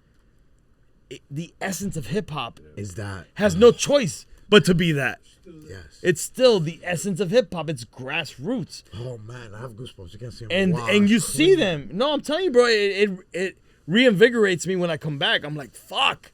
This is what why we did it. See that, yeah. And they're just like they're in there recording in their bathroom. They got a computer from fucking 1992 that they're making work to record whatever the fuck. Getting it done. And they're fucking getting it done. And they're still popping. And and sometimes, this is the illest part. And sometimes these people with the smallest amount of bullshit computers and microphones, they have millions of fucking fans. Really? Wow. Because in these countries, sometimes that's the way it works. You know, like, we went to Vietnam, bro. And it was before Obama went, because this came, or was it? No, it was before. It was right before Obama went, and you saw Saboy, which is this female MC that was on CNN. Now she's like a K-pop star, like in Vietnam. She's like the biggest Vietnamese rapper, and she's in our Coming Home Vietnam. And I went, and everything in our coming home has to do tied in with us. I went to Vietnam because my dad fought in the war. And I went to the battlefield. Wow. The fucking battlefield where the Marines fought in a hill. Far as fuck. It took us hours, right, Charlie? Yep. Hours to get to this fucking hill. Quezon. Wow. And I went to that fucking battlefield where my dad fought. Bro, I never thought in my life I would ever in my life be in Vietnam, be in the battlefield where my dad fought. Crazy. And I mean, I'm sidetracking, but the point is that hip hop took me there. Hip hop brought me there. And we met some of the illest hip hoppers in the world who are controlling the world right now because Asia is controlling the media world right now. Right? Big time. Suboy, when we left, Suboy's doing fucking Adidas advertisements. She's in fucking like she's like the biggest. She's like a K-pop star, but she's an MC. Yeah. She's the illest, bro. Viet Max, another MC. He's like MC B-boy. He's like doing fucking shit for like car companies, and I'm like, yo. Even Deny. Yeah, Deny after Cuba. Like it's just the thing that we fucked up. I think is that we fucking got so arrogant about our standing in hip hop in the United States. And I say we as I mean, that's us as Americans. It doesn't mean you or No, you. the us as a whole. All the of whole us. thing, yeah. That we don't understand, bro, how much we've lost, bro. We've lost our impact. We've lost our influence. And we were there to influence the world. The world. Hip-hop is the biggest cultural export of the United States, and we've lost it. Wow. That's crazy. That might have won the Cold War by itself. Facts. Like Michael Jackson, in a sense, he won the Cold War. The Cold War. Cold War. Coño, me estoy mandando la pinga la boca. Cold War. Cold War. Yeah, man. Damn, it's just crazy. Yeah, music has a way of bringing Yeah, peace. bro. So it's just I don't know. I mean, I don't know what tangent we went on right now. No, that's great. That's really, really good. That's really dope. I'm really glad that probably gonna be cut into the opening, to be honest. And then so Garcia, Mayday, you've managed a lot of acts. So how many acts have you managed throughout the career? Garcia, Mayday, the Alliance, Beats in the Hood, Beats in the Hood, Sleepy Thug, Goldmouth, N.O.R.E, I definitely managed N.O.R.E as well. When you mention him, I'm gonna put that picture of him. Sleepy Hollow. Who's the first act you ever managed? Was it the Hoods? Yeah, of course. I the Alliance. Right. I was a part of the Alliance, and I managed the Alliance. I was And after the Hoods, who's the first non-Hood? Mayday. Got it. Yeah. Okay. Shout out Mayday. Which is crazy because the first Crazyhood event we ever did was 1993 or 4. I think 93, 94. I don't know. And it was in a car body shop. And I've always had this thing where I wanted to put on for the local hip hop scene. So I asked this homie that went to junior high with me. He had a group called All the King's Men. And I said, yo, bro, perform at this warehouse party we're doing. And he performed, and his group was comprised of Plex and Burns of Mayday. Oh, wow. Years later, I wouldn't know that. And until that, you know what I'm saying? So it's crazy, man. Full and circle. that whole party got shot up, and it was a big mess. But Shot up? yeah. Where was it at? Where was the body shop? In Kendall. In In Kendall. Yeah, Kendall. right down the street from where I live right now. K-Town, you know. Yo, Killer K, bro. Killer K, yo.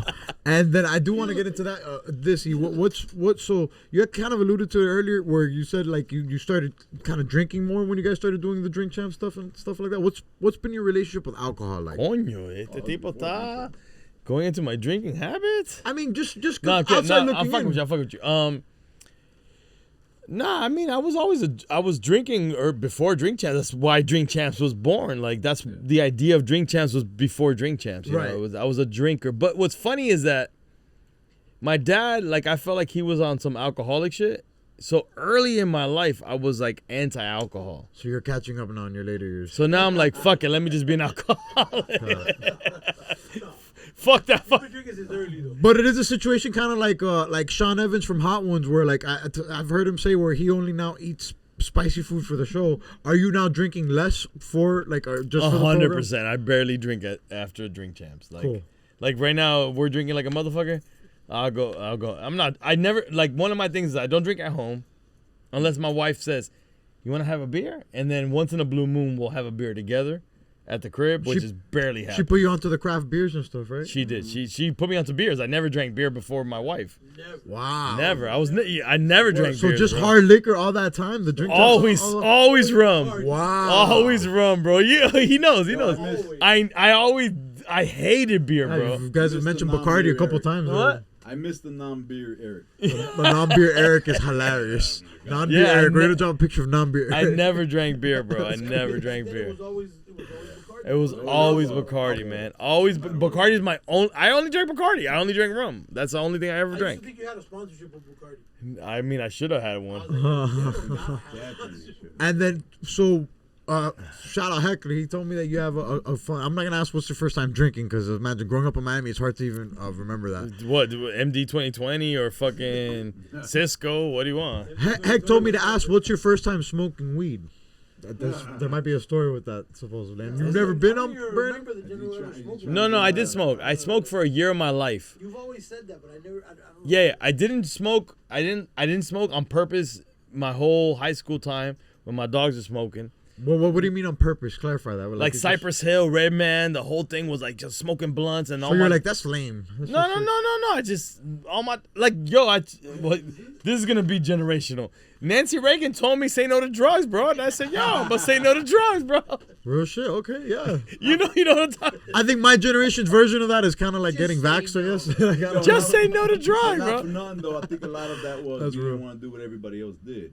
And I think Yeah, That's how it sounds to me. Like, okay, everybody's doing it. Hold up. Yeah, no, I just wasn't into like all my dogs were. I mean, I just wasn't into it, bro. Like, no, real talk. I respected my family. Like, my family was like, yo, like, I don't want to disrespect my family doing some weed. So shit. you didn't even try it till later in your life? I didn't drink or smoke. But you didn't try weed till later in your No. life? So what happens is later on, my whole mindset was I'm gonna do it on my time. Like when I decide I'm gonna do it. So later on, I decided to serve, and I'll smoke because I gotta smoke my product. So I was serving. I don't think you have to. Yeah, exactly. You can tell this guy likes Ice Cube more than Biggie because Biggie would say you don't do that. But No. I mean, it's different. Weed is not cocaine, bro.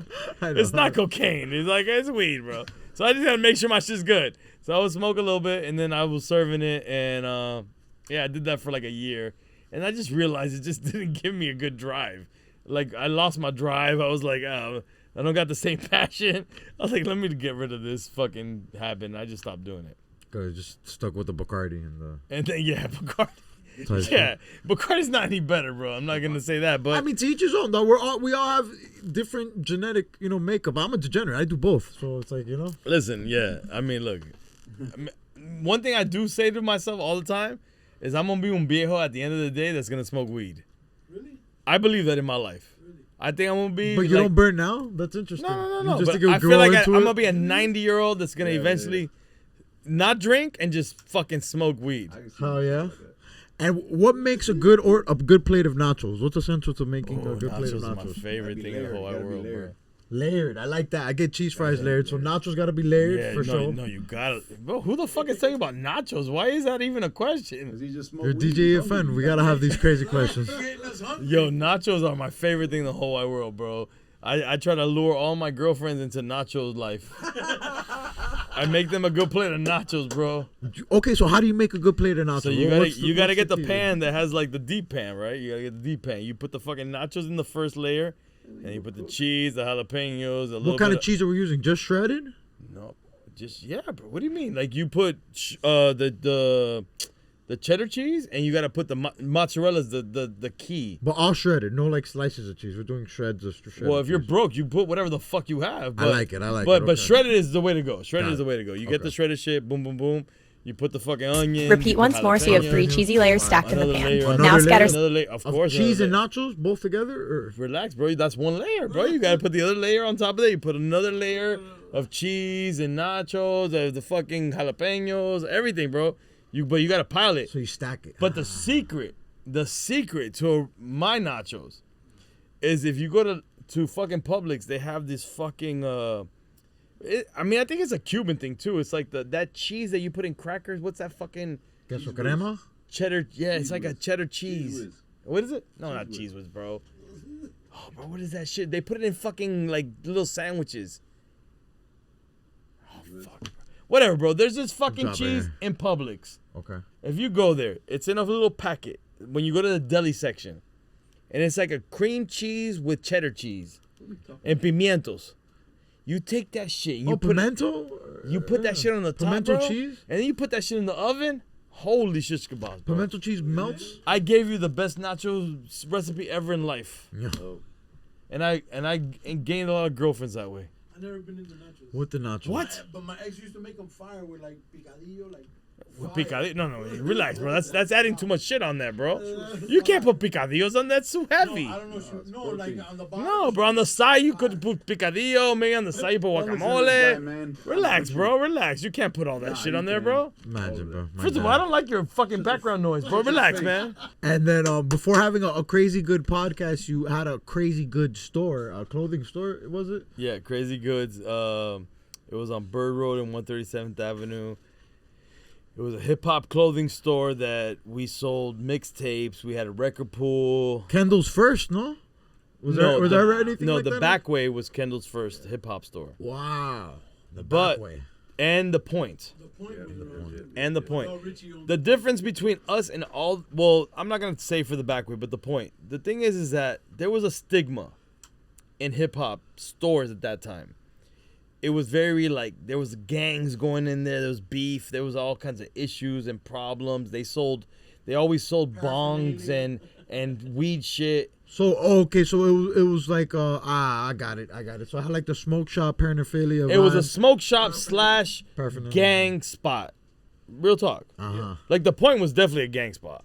I got it. Back way they yeah. It wasn't strictly about the culture and hip hop No. and the merch and the stuff and the good. Crazy Goods. My vision was like this is kid friendly. If a mom wanted to bring his kid there, They could. but it was the culture. I like that. The culture, straight up. It wasn't like watered down. Like I'm not giving you Disney either, but you're not gonna find a fucking bong in my shit. Right, they go to a smoke shop. For Like that. you're gonna Yeah. find the markers, you're gonna find the books, you're gonna find the mixtapes, you're gonna find vinyl, you're gonna find the gear. Dope. You could tag up in our fucking dressing room. All good. Hey, you're filling a market for that. If all those other places got that stuff going on, then you good. That's great. No, but mind you, there was beef when we opened up our shop. The fucking point guy called me, harassing me, wanted to whatever, fuck all these people. But that was the void that we were filling in, and we had like dope ass little like block parties and shit. Did the and- battles happen naturally, or did you organize them? No, we organized them. You organized all that Yeah, stuff happening yeah, and yeah, made yeah. sure. So the battles would happen. You guys would promote them. Yeah, we had like we call them lot parties. A lot of parties. Lot parties, yeah. And the whole Oh, yeah. parking lot on Sundays when everything else was closed, we would I would spin out in the front and people would battle freestyle battles, b-boy battles, graffiti, fucking black book shit. Like, it was dope, man. And imagine the hoods move like the mob now, where the cops are always on you guys' side for all the events. You guys are really organized with everything. But back in the day, what was like the situation with them? Like, Well, what the was- cops would raid us there. at the events. Yeah, no, at our store. That was the At the problem. lot. That was the problem with the store. Like, we would get raided, and then fucking people would come, and then Charlie had like 20 gats on him. So like it was a problem, bro. Like the cops would come, and like Charles has 5 gats, and I'm like, I can't explain. I'm like, I don't know why this one guy has 5 cats on him, bro. No, you should tell them the story where it was just like pitch dark, nothing was around, and then we pulled up. Yeah, that's the story. So I'm exaggerating about Charlie, right? So what happened one time is what he's alluding to is that, and this is what eventually, like, we knew that the store. I mean, the store didn't make sense in the long run because hip hop gear started getting sold in Burdines and Macy's down the line, like in the big department stores. Burdines is before your time, but Burdines. I get it. It became a bigger thing, but Yeah. back then it was a niche, right? You couldn't find it. Yes. So you had to go to a store like us, like a boutique, exclusive to find it, location, right? yes. But what happened, what he's saying is that when you were young people, young men, young Latino minority men, having a store like that, testosterone, you were a target. They thought you were drug dealers. They thought there was a problem happening here. Really? I mean, that's the way it seemed. Big Meech and all the motherfuckers was doing their shit. Big Meech was a part of our store, bro? No, I'm just saying. Like, At that time. Put a picture of Big Meech at the Crazyhood good story. No, I guess I know what he's saying. But so what happened was, Facts. so they used to come and raid our store. And one time, what happened is, so he's alluding to a nighttime event. Our store was like, we're young men, so we're hanging out with chicks in our store. One time, just like this is our spot, like Right. our own personal hangout. Yeah. personal hangout. So we're hanging out, drinking, whatever, and then the fucking cops swarming on us like fucking SWAT team style on us. Wow. And he was taking a piss in the back, and they were like, they swarmed him. They took us all out. They put us with our fucking hands on our back. Took the chicks out. They put them in the back. Mind you, we all had fucking licenses for our gats. Everything good? Okay. Everything was cleared. Okay. And so, long story short is, when they saw that we were licensed gun owners, which blew their minds, they were like, "Oh man, you guys should have fucking had a. Remember when you should have a bullet. You should have one ready in the round, ready to shoot that shit, bro. Like, what are you guys doing without fucking? You should have one cocked in." They're teaching you how to be gangster. They're teaching you how to be a professional. But the point of that story was that's how you knew the hip hop police were watching, because when we pulled up there and we was doing. Come here to the mic, bro. I mean, come here, talk to the microphone, man. Tell people your story. I appreciate you, EFN. That's how you knew the hip hop police were watching, because when we pulled up to the spot and we was doing our thing, it was empty. Nothing was around. No, it's true. It was as soon as I walked out, because they was doing the alarm or trying to get the key in or whatever with the bitches, I went to the alley. I went to the alley to piss. I know about Yeah, you don't know nothing about that. chicas, He didn't have that. chicas. I went to the alley to piss, and I took out my guns. And as soon as I took out my put 'em on the guns wall. and put them on the wall, it was like five out of nowhere, dog. It like freaked me out because they rolled up. Wow, wow, wow. I'm like, oh shit, and I'm like about to grab and shit. So I'm like, oh, goddamn, the police. They get on the wall. I'm like, where these guys come from? It was like pitch black silence, like crickets. That's how we knew we was being watched, because them motherfuckers just came out of nowhere and just surrounded us. The hip hop police is real. Yeah, hip-hop and to add to that story, to add to the end of why we stopped. I mean, it's not the only reason why we stopped doing the store. I told you the economics of it was the clothing. Didn't make sense, yeah. But another part of the story that scared the fuck out of me, to be honest with you, is that one day we were in the store. It was like 3 p.m. and I see a person like a person looking on the side of my door, like looking at peeking, and I'm like, it's 3 p.m. and like it's like broad daylight, right? I'm like looking at this person, and they're like peeking on the side of my doorway, and then finally we catch eyes, like they see that I see, and they come in, and they're like put everything okay? And I'm like, what happened? They're like, yo, the alarm went off here. We got an alarm here that's something's happening. And I'm police? like, this is a cop? it was the cops, bro. And I'm like, the alarm going off? Like, what are you talking about? It's 3 p.m. Like what are you? Yo, it was the most insane shit ever. And that's when I knew that something was up. And then I got tipped off by, and I don't know how real this story is, but I got tipped off by somebody that said, listen, guys, the cops are fucking with you 100%. And they're going to put something one day in one of your fucking clothing line shit. Oh, my God. And fuck you up. Wow. That's what I was told. Plant some shit. Yeah. Allegedly. And to be honest with you, the way that shit had been happening from what happened with him, there was a couple incidences in the daylight shit, bro. Like, that was so wild to me. The person, the cop in the daytime, I was like, I believe that they are gonna do some shit, because this is getting too out of hand. And so eventually, it didn't make financial sense for us to have the store. To be honest with you, it wasn't the harassment, it was the financial side of it that stopped it. So we were there from 1997 to 2000, and the hip hop clothing was being sold in all the department stores after that. So we was like, it doesn't make sense. So we closed shop after that. And Heckler has a botched way of how the hoods came together. Do you have a more? do you have a? What's his story? I tried to cut it up on IG and imagine it didn't make the most sense. But Heckler, you know Heckler, he's the Heckler. What's your version of how the hoods essentially? No, came I together? have to hear a little bit of Heckler's story. Well, no, he makes it sound like it's different cliques that all came together. Like the Knights of the Round Table? Like the Knights of the Round Table. Yes, he says it was hard pack. You had your squad. I think there was a third element too. It might have been, I don't know. Yeah, Charlie. he said that Crazyhood that you had like a bunch of softies. And then he was like, these guys gotta go. If Hannibal Heckler gets down, everybody gotta go. Yeah, I don't think that's the And story. then you were like, all right. Nah. Whatever you say. No way, buddy. No way. That's not the way it went down, dude. So not necessarily like that. Okay. But episode 53 here. Yeah. Now this is the real one. So the real story. And I don't want to give you the longest story ever either. So originally, the original Crazyhood is KPB, which is Kendall Park Boys. KPB. We didn't name ourselves that. We did not name ourselves KPB. We would all hang out, the sleepy guy right here. We would play basketball at Sugarwood and around, and we would go to different hoods to play basketball. Like all over Miami, like everywhere. Like it wasn't just in Kendall. So the streets gave you guys the name? No, yeah, they would say, yo, these fucking Kendall Park boys. Like these Kendall fucking, they thought we were like these Kendall Park boys. Like that's what it was. And we got given the name. So I took on the name, like KPB. We on that. Like we on that. Yeah, because that's the thing. Like nobody wanted to rep Kendall.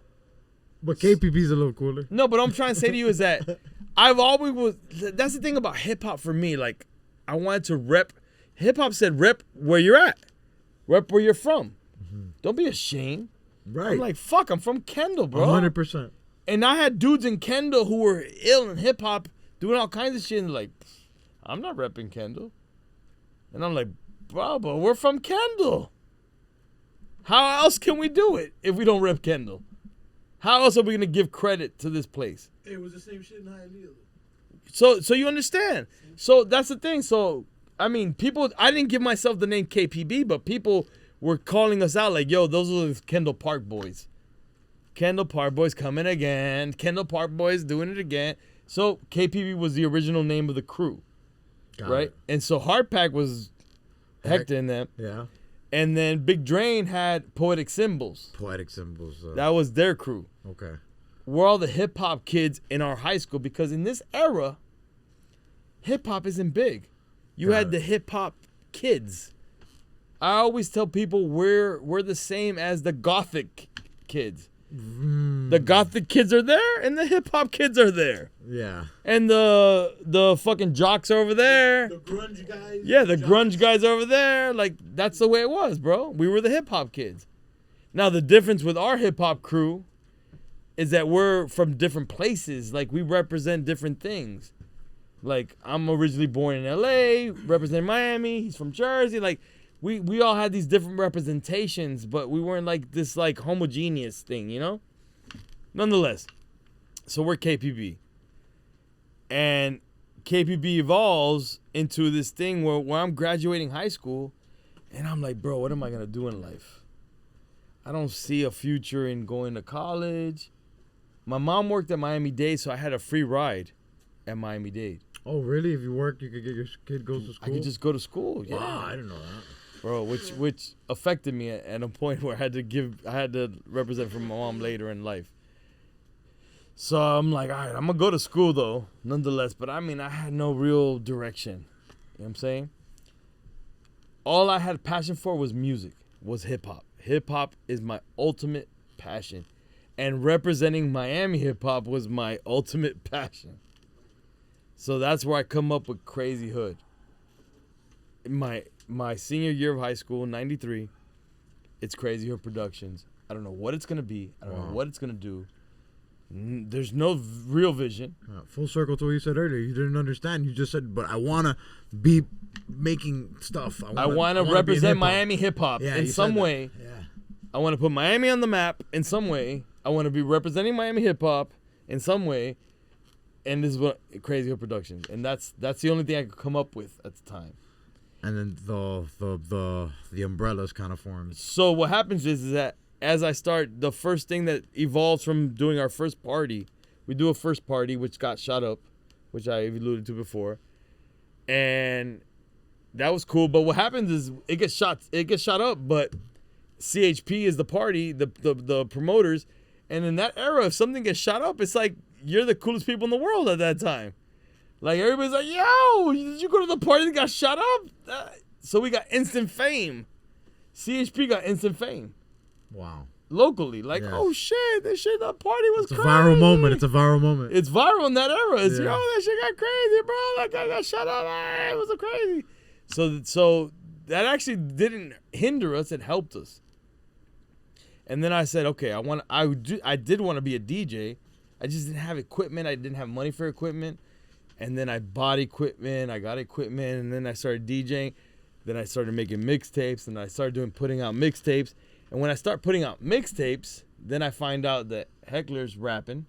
I always knew that Drain was rhyming, and I always said, Drain, I wanna be a part of your career. Before I even DJ, I'm like, let me like develop your demo. And then I developed the Poetic Symbols demo. Wow. I produced their demo before I'm even DJing really.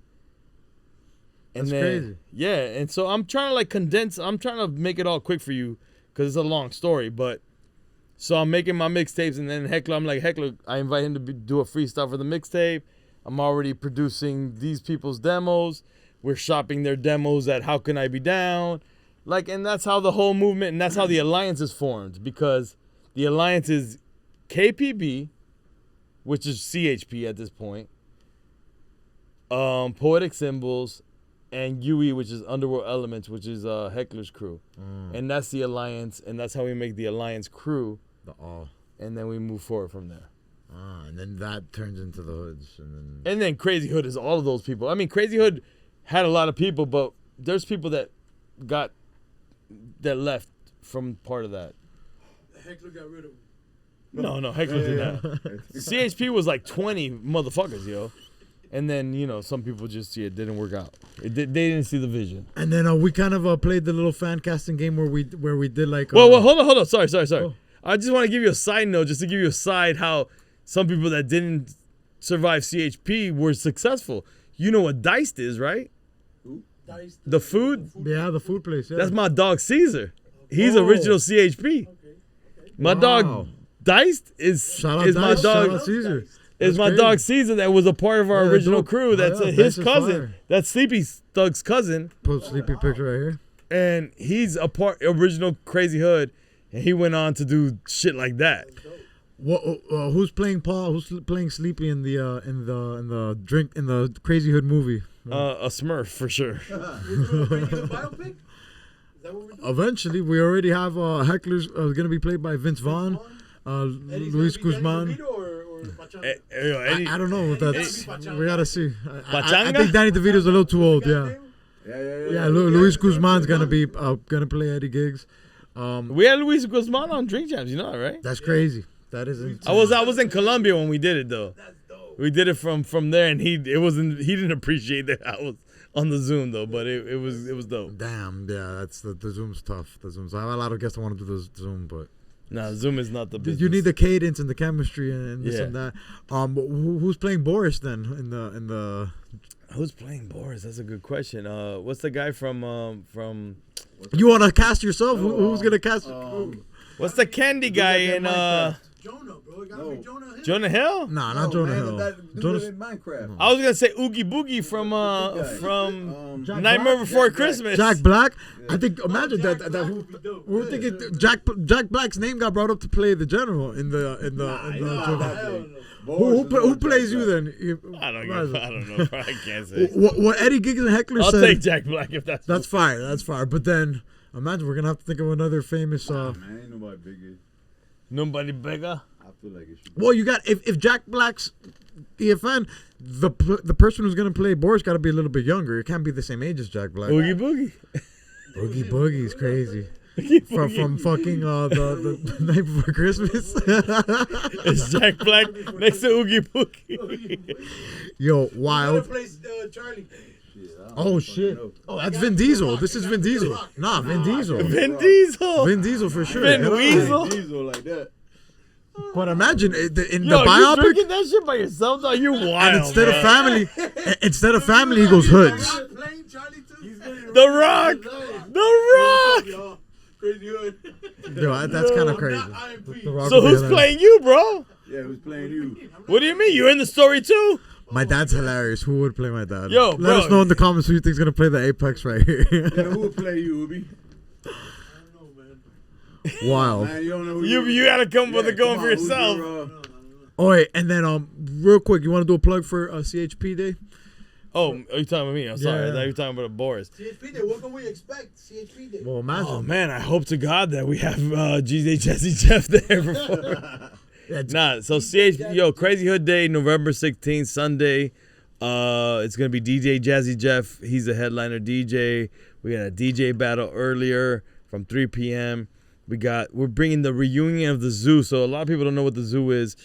The Zoo is a spot, a club party that the hip hop heads in the early 90s used to go to. I mean, in my mind, the Zoo was like for years, but apparently it was like for like a 2-year basis. And it was in the Grove. The original Zoo was in the Grove, and then it was like a spot where hip hop heads in Miami used to go to. So I'm bringing. Yeah. That's the first time DJ Craze like battled. Wow. Yeah. First time Craze. Yeah, man. I witnessed it, and I saw this little kid. Like, I'm like, what's this little kid gonna do? Oh, that's what that little kid's gonna do. He killed it, bro. So I'm trying to bring back like a reunion, like it's just like a essence of that era, because a tribute to that. The whole thing about Crazyhood Day, man. What I want people to understand is like, I just want people to get a taste of the generation before them. You know what I'm saying? Like, it's really just us paying homage to the era we come from. A time capsule almost. That's It cool. is, man. It is, man. And it's like, and it's to show you that we could all have fun. Fact. Doesn't matter what generation. That's cool. Yeah. But I'm just saying, yo, come hang out with the OGs, the way the OGs used to hang out. You know what I'm saying? Hell yeah. And let's just have fun, man. And it's really, man, it's just Crazyhood Day. It's like we're celebrating, bro. We're all most of the people in Crazyhood are turning 50 years old. Why is it in October? I'm sorry, November. Why is it in November? Well, no, the day's in October. The real day is October. Yeah. Why is it in? Why is it in this? I mean, I'm selecting the day whenever the venue is the best for all of us. You know what I'm saying? To work out, like whatever works out for. Right, but the day being in October, there's no like significance to that. Like, there's well, not, the Crazyhood Day was the day that Dade County gave us, which is October 20th, right? Yeah. Right, so that's the day that's a proclamation day. Okay, and that's why there's not like yo, so and so passed away this day. This is no. That's the day they gave us. And what's crazy about that day, and I just 1020 is cool. 1020 is a cool number. Side note about this day is that they gave us the key to the first key to the West Kendall. They gave us the proclamation, and they gave it to us in front of the spot of Peter Pan, where the kids were taken for Peter Pan, the Cubans. Wow, that's and crazy. For me, the significance is that that's where my dad was taken as a young kid. Wow, that's crazy. And in my mind, I'm like, imagine this young kid, 13 years old, being brought to this place, not imagining that in the future, his son will get the first key to this place, West Kendall, and be proclaimed that he gets a day from his crew right in front of that place. Like, that is an amazing story. Full circle moment, the definition of full circle. And I tell my dad, and my dad is he's cool. My dad he's alive, but he's just not there in that sense. I mean, I think he gets it, but I don't think he totally gets the significance of it. But for me, that's huge, bro. That's a huge thing, man. And we can only hope that we kind of leave these type of things for all of our kids. Facts. You know what I'm saying? Real one. Like, this is amazing to me. That's what it's about, legacy, man. Amazing to us all, General. And so we play this game here on the show before we end, called the Shoot Your Shot segment. You have access to so many people. Chicks? We're talking about chicks? Nah, that's kind of the inspiration from it. But the Shoot Your Relax, I'm Shot's married, more bro. to bring somebody on the fuck drink. my marriage, bro. To get somebody on the Drinkchamps, somebody on fatherhoods, anything. Dale, what's good? Who's somebody you'd like to reach out with? Somebody you'd like to, get on the next project. Those are the questions we need to know. Bro, I want Kendrick on the joint, bro. Kendrick. I need Kendrick on the joint. Kendrick, if you're listening, we know you are. Kendrick, yo, listen, Kendrick, we got an illegitimate joint. If people, I have an illegitimate joint with Kendrick. Explain. What do you mean? You don't know this joint? I got the joint called Thanksgiving. Look it up. Google it. Everybody. I'm gonna drop it right here for you. Google Check it. out. Thanksgiving with Mayday and Kendrick Lamar and I don't want to fuck up my dogs' names up. Blood Raw. Blood Raw from Tallahassee? Nah. Blood. Oh, my G's. I'm sorry, dogs. They're going to kill me. Because they're the ones that made it happen. So the local homies, they had a record with Kendrick. This is real talk. And they local dudes. And Blood something. And I'm fucking up their name, bro. And I can't remember. Bacardi Brain is fucking me up. We're gonna drop it here. No pressure. But these dudes, they saw the future with Kendrick. They did a record with Kendrick. But they looked up to me and Mayday and what we were doing. And I said, yo. And I saw Kendrick's buzz happening already. I said, yo, you see that record you got with Kendrick? Let's do a remix to that record. And we did it. And we did it. And we did a remix to that record with Mayday. That's funny. It's a DJ EFN remix because I didn't want to implicate Mayday. I was managing Mayday. I didn't want to implicate them on, like, I don't want them to get the flack if it was them bootlegging a Kendrick verse. Right. So they put it on the DJ. Put it on the DJ. DJ EFN is doing this shit. I'll you know what I'm saying? blame. So it's DJ EFN remix. It's called Thanksgiving. It's a dope ass record. And every Thanksgiving I promote that record. Be dope if we could get Kendrick on Drinkchamps. Bro. See, yo. It was This you is know, it. Get you know, out if you're listening. No, you know are. what was supposed to happen one time. Yeah. Years ago. Years ago he was Really? he was the headliner for Rolling Loud. Okay, yeah, like 2, 3 maybe. And people from Interscope was like, yo, we want Kendrick on Drinkchamps. For sure. And it was going to happen. And what happened was his flight got delayed, and that's why it didn't happen. It didn't happen because it was made for the Heir Cast for this episode, for this moment, for us to shout out Kendrick and open this. Yeah, shout out to and shoot this shot. You listen, I'm a big Kendrick Lamar fan, bro. To be honest with you, I'm a huge Kendrick Lamar fan. Who's missing, though? And Drake, Jay-Z, Eminem, and who else? Excuse me? Who's missing from Drinkchamps? who hasn't done it? Well, Drake was supposed to. He said he wanted to do it. Hov, M for sure. Hov, Ho for sure. Drake. I mean, Drake, bro, I'm just upset Be that right back. he said he was going to do it. He didn't do it, bro. Right back, Jono. We haven't had Future on either. Future. And N.O.R.E just hung out with Future. We need that. We need that. Yeah. We need Future. What about this kid, Bad Bunny? Oh, Bad Bunny would be ill, bro. That would be before the Super Bowl. That would be crazy. Bananas. We need that. Yeah. We need that. We gotta make that happen. What do we gotta do? I don't know. I think you need to go and talk to him right now. You want me to? I'll go holler at him. You tell me. No, yeah, Give me that a would be green light, crazy. General. Bad Bunny, if you're listening, we know you are. He wants to. You know the Mario Mill story either? Oh my God, that's the best story ever, bro. That's the yo. Mario Mills, the comedy guy, right? Yeah, bro. Mario's the funniest. He's not. Is he from Hialeah? Of course he's from Hialeah, bro. From Kendall, though. Nah. Is he really from Hialeah? Would you say he looks like he's from Kendall? I don't know. Yo, he's from Hialeah, bro. Yes, he's from Hialeah, bro. Okay, and what happened with him? Oh my I God. saw him in Kendall that time. Oh my God. I don't know. Listen, I don't know if this should be on the podcast, but this is a hilarious story, bro. So, all right. So Mario comes to Kendall, right? Okay. And I'm thinking he's from Hialeah. Right. So I don't know. So the story might be blurry, but I tell your dad to come through because he's Hialeah too. Okay. Right? So he's Hialeah. So Hialeah is gonna The Hialeah connection, It had THC. nothing to do with him. Yes, I thought you guys knew each other. I was there. I had nothing to do with No, I know, but I thought you guys knew each it. other. You just thought we knew. That's my point. The Like, point oh, Mario, right? the point is I thought they knew each other. Mutual, yeah, mutual. Because Hialeah. I thought Hialeah, like I know everybody from Kendall, I think. Right? I think. So we're hanging out, whatever. Whatever. They're cordial with each other, and at the end of the night, not night, it's daytime. So we're hanging out, and I see a lot of potential in Mario, like as a comic, and I'm giving him like ideas and stuff, and he's like, yeah, whatever, yeah, cool, yeah, and I'm like, yo, we should do this, and he's like, yeah, we'll talk about it. And your dad's like, yo, when the general tells you something, you should listen. And he's like, he just looks at your dad like, oh, okay. whatever. At first he's like, oh, all right. And then I'm like, yo, and he's like, yo, you know, but this is a great story. yeah, Mario's like, I don't think this should be on this right now. Though. For sure. Honestly, this is a story I'm telling you right now. It's your call. It's your call. Okay. Go. So, because it's just, yo, it's hilarious. Hilarious. I had a laugh attack. So He tells everybody. So this no, guy, the story is it's the funniest story to me, bro. In the world. so he says the general, hey, when the general tells you something, you should listen. Got Yeah, it. yeah. Oh, okay. So then I told Mario.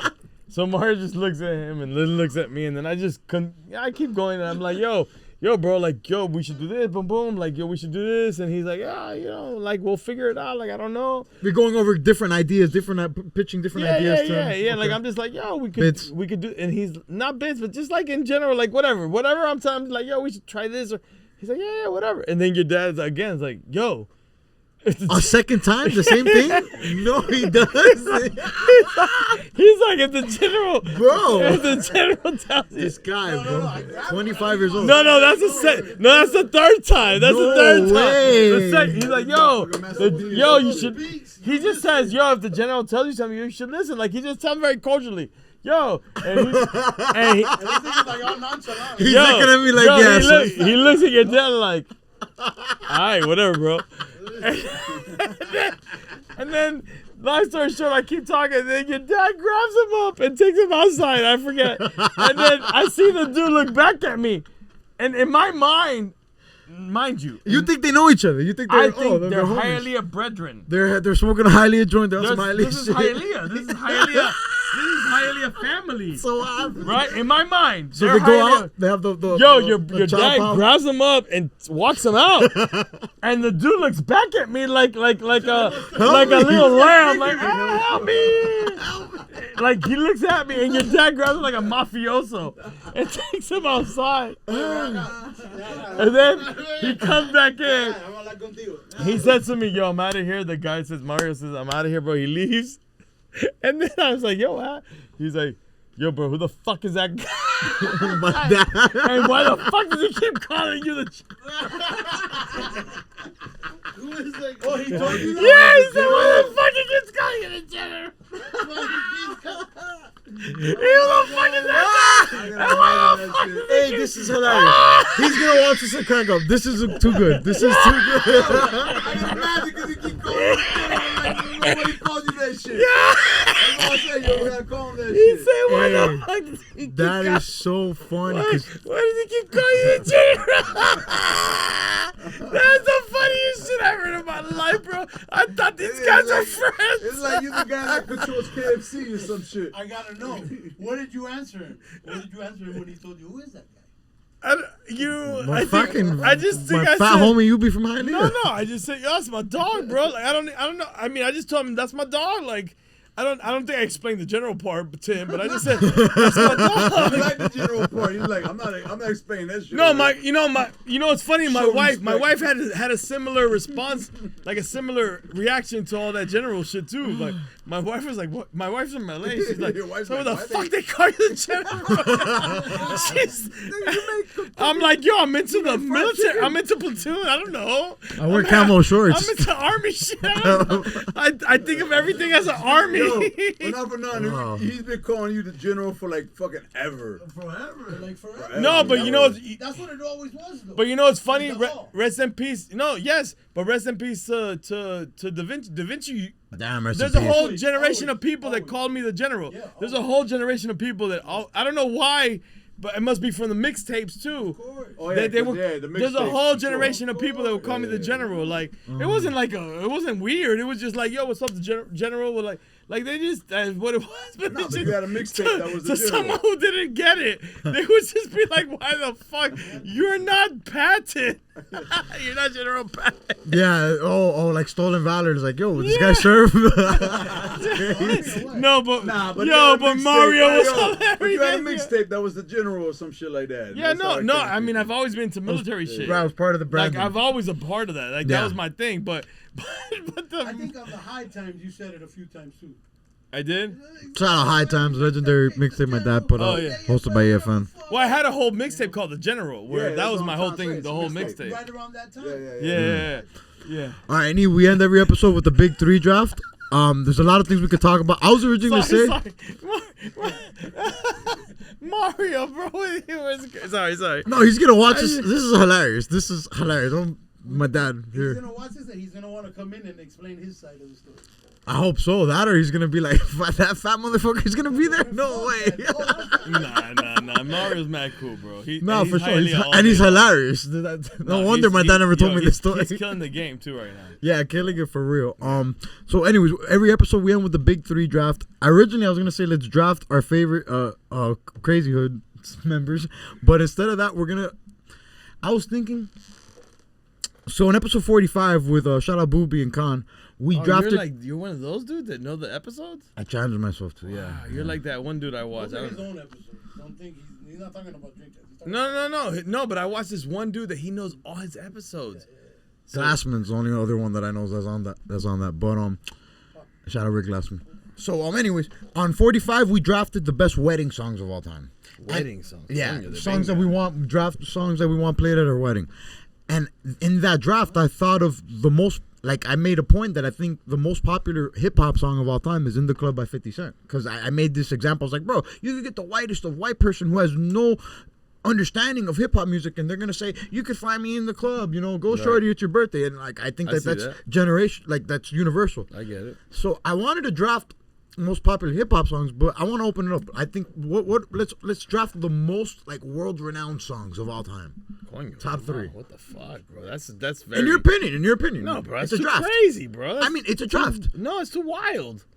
You're DJ EFN. Yeah, it's a great story, bro. That's you're asking me I'm gonna say Michael Jackson and Stevie Wonder. I don't know what the fuck to say. It's your choice. That's what I'm saying. I don't like. It's too. It's too vast. Too vast. So you want to niche it down to hip hop? Niche it down to something else, bro. Niche it down to fucking how many Charlie Skins lyrics I like. Hip hop. Okay, so most popular hip hop song of all time. Fuck, even that, bro. The thing is, a DJ cannot answer one that of them. correctly. One of them. Man, just it's not the. Shut the fuck up, number one. Shut your face. With your fucking gold grills that aren't even grills, bro. Take off your gold and you're gonna be like, I'm Tom from IT. Tom? Yeah, that's Tom from IT when he take off his grills. Tom from IT's crazy. Yeah. Charlie I'm Tom from IT, and then he puts them on. He's like, I'm Charlie. Yo, Charlie. I'll fuck you up. His voice changes. Takes them off. Tom from IT. Shut your fucking face and do this shit. Do your job, motherfucker. Wait. All right, Tom from IT. All right, you know what? Let's draft the hoods. In honor of CHP Day, who are our favorite or least favorite hoods? You want to do least favorite hoods? Coño, least favorite hood is the big guy. No, I was going to say, let's do our favorite hoods. With Tom from IT. Tom from IT is hilarious. We got 2 picks. You trying to do some fucking soap opera shit here. All right, so who's the number one hood? You can't pick yourself. There's no, I can't. Okay, so we gotta have a draft. Okay, most iconic hip hop songs of all time. Iconic hip hop songs. Or most known. I don't like to use the word iconic because that makes it feel like you were trying to. I mean, bro, it's like as a DJ, most I have worldly so many recognized songs in my mind. Most worldly. So what comes to your mind? What's a worldly recognized hip hop song? I was having this conversation with Jack. Shout out to Gator Pin and Jackson, and he was like, "Oh, this is how we do it." And I was like, first off, more R&B than hip hop. But I don't know. Hip Hop Hooray? I thought Jordan. I'm not told Williams. I told Jordan, right? No, that's not even. That's R&B, bro. Right. Yeah, that's what I'm saying. Oh yeah, you're G-Unit 50 Cent. You just said I ain't say that shit. Right. I ain't got. I said Hip Hop Hooray is one of them. Hip Hop Hooray. Okay, I'm gonna go with the In the Club. That's what kind of the impetus for the draft is. Yeah. You find me in the club? Jump Around from House of Pain, for sure. Jump Around. Oh, yeah. 100%. That's me. Damn, that is good. That's a good one. And Well, hold on. Let me do it too. What's my number 2 pick? It takes 2. Come on.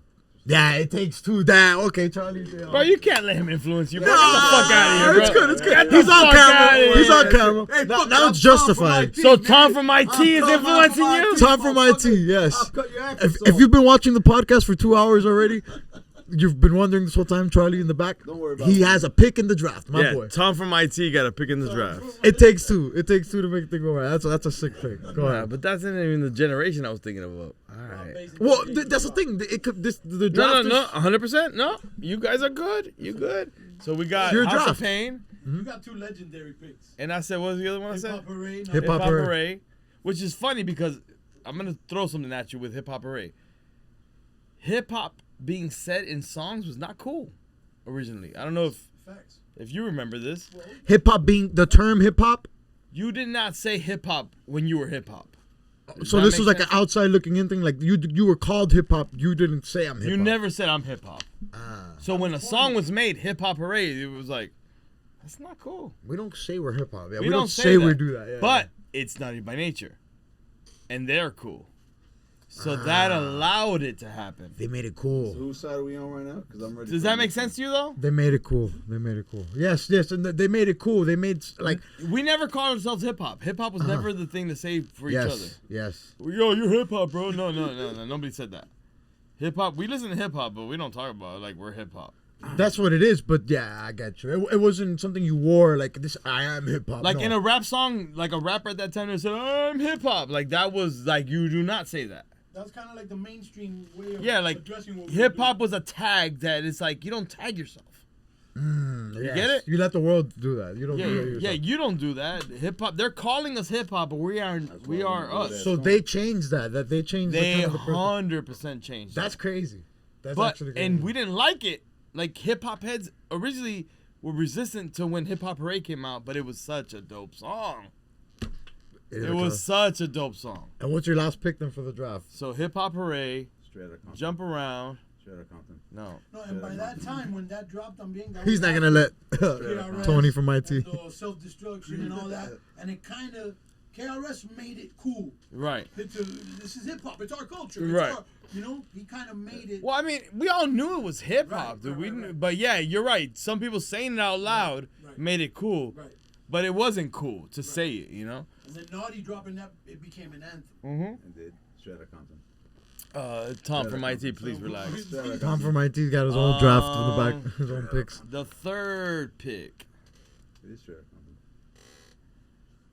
Compton. It is straight out of Compton. However, you put that shit on anywhere in the world, they're gonna go nuts. Have you seen him do that with the Roots live? What? Cube did that with the Roots live. He did straight out of Compton? The Roots live. And Black Thought did Ren's part, and one of the other guys that plays bass did Easy's part. What? I was like, wow. It was dope. Crazy. On the show, dope. Live. Yeah, crazy. Come on, man. Crazy. Well, before I have to add any more captions, for my dad speaking off camera, such a mission with the editing. Every time he speaks off camera, no, you're not. We got to keep that in. Man, you guys sound like the way that I should worry about my kids right now in the future. Like, come on, stop it, guys. Listen, what would be the last pick then? Fuck balls. Fuck balls is crazy. Today was a good day. It's fire. Nah, it's not an anthem like that. Nah, it's not straight out of Compton, bro. Get the fuck out of here, bro. I like how much you're giving it thought though. Like you're weighing in a lot of different factors. If it's that shit was influential. Juicy. Damn, you stole my pick. I would have said Juicy. You literally stole my pick. Wow. So you know what? I'm gonna go contrarian to OfficialHeir lore because imagine episode 11, Pac did Ballerina. But you know what? Dear Mama is, I think, one thing I argue about Pac. I'm not a big Pac guy. I'm not a big advocate for Pac. I had a Source magazine one time that said Pac was an average lyricist, and it didn't brainwash me. But being a big Biggie fan, I find myself on the other side of the argument a lot. But I do give Pac a lot of credit for this. I feel like he made gangster rap he added a sensitivity to gangster rap because I feel like maybe, mind you, I'm way past this generation, but looking back on it, it feels like Pac added a sensitivity and like an emotionalness to that gangster rap stuff that didn't exist before. Like before that, I don't think like there was a lot of known gangster rappers that were openly talking about like their old girl, like their mom, like and making it cool. That's people talked about it maybe on some gangsters, like this is what gangster is, but it wasn't made cool. To this day, you know, my mom cries if Dear Mom was on the radio. So I think Dear Mom was a cool example of hip hop and how it, you know, and it touches a lot of people. I feel like a lot of people, not even hip hop. Yo, I dedicated that song to my mom and she got mad at me. She's like, I'm not a fucking crackhead. That's crazy. That's crazy. Yeah, the biggest Biggie fans take that angle. They're like, he called his mom a crackhead. You know what? I meant the sentiment of Dear Mama, but not that you're a crackhead. Right, it's the idea and the energy. Hold up. You talking about two different Tupacs. You talking about Tupacalypse now. he was not gangster. He's talking back about a then. song, dickhead. No, yeah, he's talking about Dear Mama was on Tupacalypse Now. Right, So That was not. But that listen, was I not was the born. same Tupac. I understand, That was no, not but West just Side to Tupac. understand, so what I'm trying to say is, I was born in '94, so my generation's past this. We just take Pac as a whole. I feel like what a lot of people my age don't understand about Pac, I feel like what Pac really won at is that he had a different dynamic. He wasn't just, I'm a gangster rapper. No, he was a gangster rapper with depth. And like, it was like, yes, I'm in tap with my emotions. Nah, but he wasn't a gangster rapper before. He was very conscious before. No, he was down with Digital Underground. Yeah, he was with Digital Underground. So you're saying that, but you're saying the Dear Mama record came out before he went gangster? Yes. No, yeah, definitely. 100%. No, yeah. Dear Mama came out before he I went like gangster. I like Tupac prior to before him people being like gangster. Charlie and I, Yeah. Pac was only gangster on All Eyes on Me. Exactly. That album. Yeah. But don't take And away. even before that, Tupacalypse Now. I mean, was we can't super take away. fucking conscious. We can't take away his evolution though. Good either. point. Tupac. I never liked Tupac after that. I didn't understand Because that. he switched Yeah, it up. like the thing is, a lot of I us didn't see it like a lot that. of us separate. We're like Tupac, Digital Underground Tupac, or It's different. That's It's a different Tupac. era. It's like, 100%. Even That was though, totally different too. Digital Underground too. well, no, If but you- what if we you mean look- is, if you what we look mean at, is, if you I he look thought got that was the the real- appeal to Pac. It was Dear Mama, Yo, what's it the was movie- Holla If You what's Hear the Me, name? like that Tupac, and then Death Row Tupac. Even old school. Remember that No. song, Old Oh School? yeah. But what's- But I'm wait, saying is that what was the Machiavelli Tupac What was was a different Tupac. what was the movie Tupac was first in with Poetic Justice? Digital Underground, all those guys, the comedy. Oh, No, the trains, rains, and all. yeah. But he had a song, right? And if Yeah. you look at him, he has the African shit on the staff. Yeah, He's very conscious, right? You just look at him and he's like, okay, that's cool. He's native, whatever the shit is. And then whatever the situation was after that, then you see the next video, which was I Get Around. Motherfucker got looked like he got jumped Yeah, and got Gangster. graffitied with all on. Gangster. due respect, Tattoos with all all over him. respect. Nah, I'm just saying. I'm it just was saying. a different Tupac. You in high school, you didn't have to go grills. Now you have to go grills. This is the thing. You evolve. Evolve. No. But I know where I come from and I know what I am. You do. Yeah. Yeah. So I look at that. I don't All portray right. myself Great as story. anything. All right. The story is that I think that Pac evolved. Like listen, the history of Pac. This is the thing. We can't take away. His mom was a Black Panther. His family were Black Panthers. Like they were revolutionary. that is true. He comes from that. That is true. He comes from that. You know Great what I'm saying? point. He was Very born, political, wow. He was born into that. So I think that it's not fair to underestimate where Pac's mind was at always, bro. And the Bay Area was very revolutionary. You know what I'm saying? In terms of like the Black Panther era. Even though his mom was the Harlem Black Panther president in Harlem. Wow. You know what I'm saying? So he comes from all this, like, we can't underestimate where he comes from. And, like, bro, at the end of the day, bro, he shot the cops in Atlanta, bro. it's true, Like, it's he true. did his He thing. did do Like, all that. I'm not trying to say he's a gangster, but I'm saying he tried. He tried to live a revolutionary life. He tried. In his best way possible. And, bro, and he was a young man that we try to look at him in an old man aspect. No facts. Yeah, he was. And young he was as a hell. young man. Imagine what he would have been right now in his life. He would have been a revolutionary for real. Like, he would have been a political person. He would have been amazing right now. That bro. is hard to imagine. We cannot. What's Pac doing in 2025? That's crazy. Yeah, AI is giving us a version of him. Yeah, but what would that career would have turned out to be? I'm just That saying, is insane. that's the thing, bro. I think that what sucks about today is that we try to apply today, like who we are today, on Pac yesterday, and he was a young man. And Biggie, bro, like, and that was the beef that I had with Tony Ayo. Like, Biggie, we didn't see him realize anything, but we saw Ice Cube realize everything, and that's why I pick Ice Cube. You know what I'm saying, over Biggie, because unfortunately, we didn't get to see Biggie realize anything. But Ice Cube was able to realize everything. That's real. You know? One last message before we get out of here.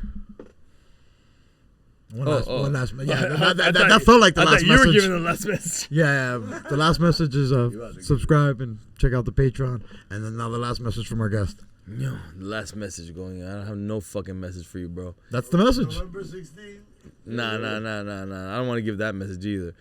I just want to say, bro, like, one thing that I would love for Crazyhood to inspire is, like, listen, man, we're from Kendall, but we're from Miami. And one thing that, as hip-hop heads, back then that we were always trying to inspire is that we represent the city. And don't let anything divide the city.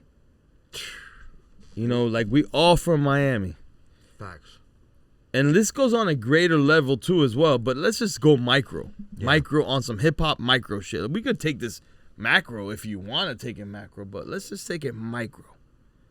On some micro shit, let's represent our city as Miamians, as Dade Countyans, whatever, you know what I'm saying?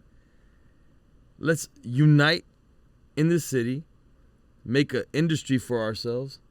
Let's represent ourselves. Let's support each other. And I think it's happening in a lot of levels. Continue that.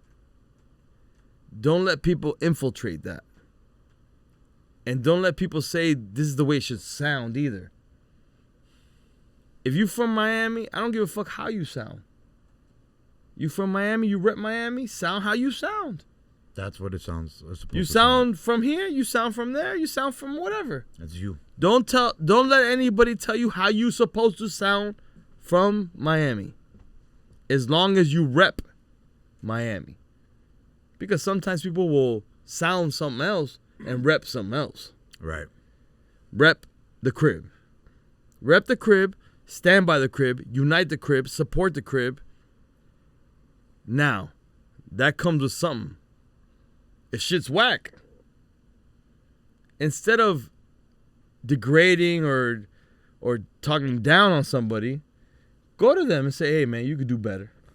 Like stand up. Let's support this, whatever. We could do better. But let's just support people. Let's keep uplifting people, and let's rep the crib, and let's do it for Miami. That's it. And do it for yourself. We'll see you next week. Peace. Peace. Sliding in the studio, my album coming soon. Until we get this rap money, trap gon' have to boom.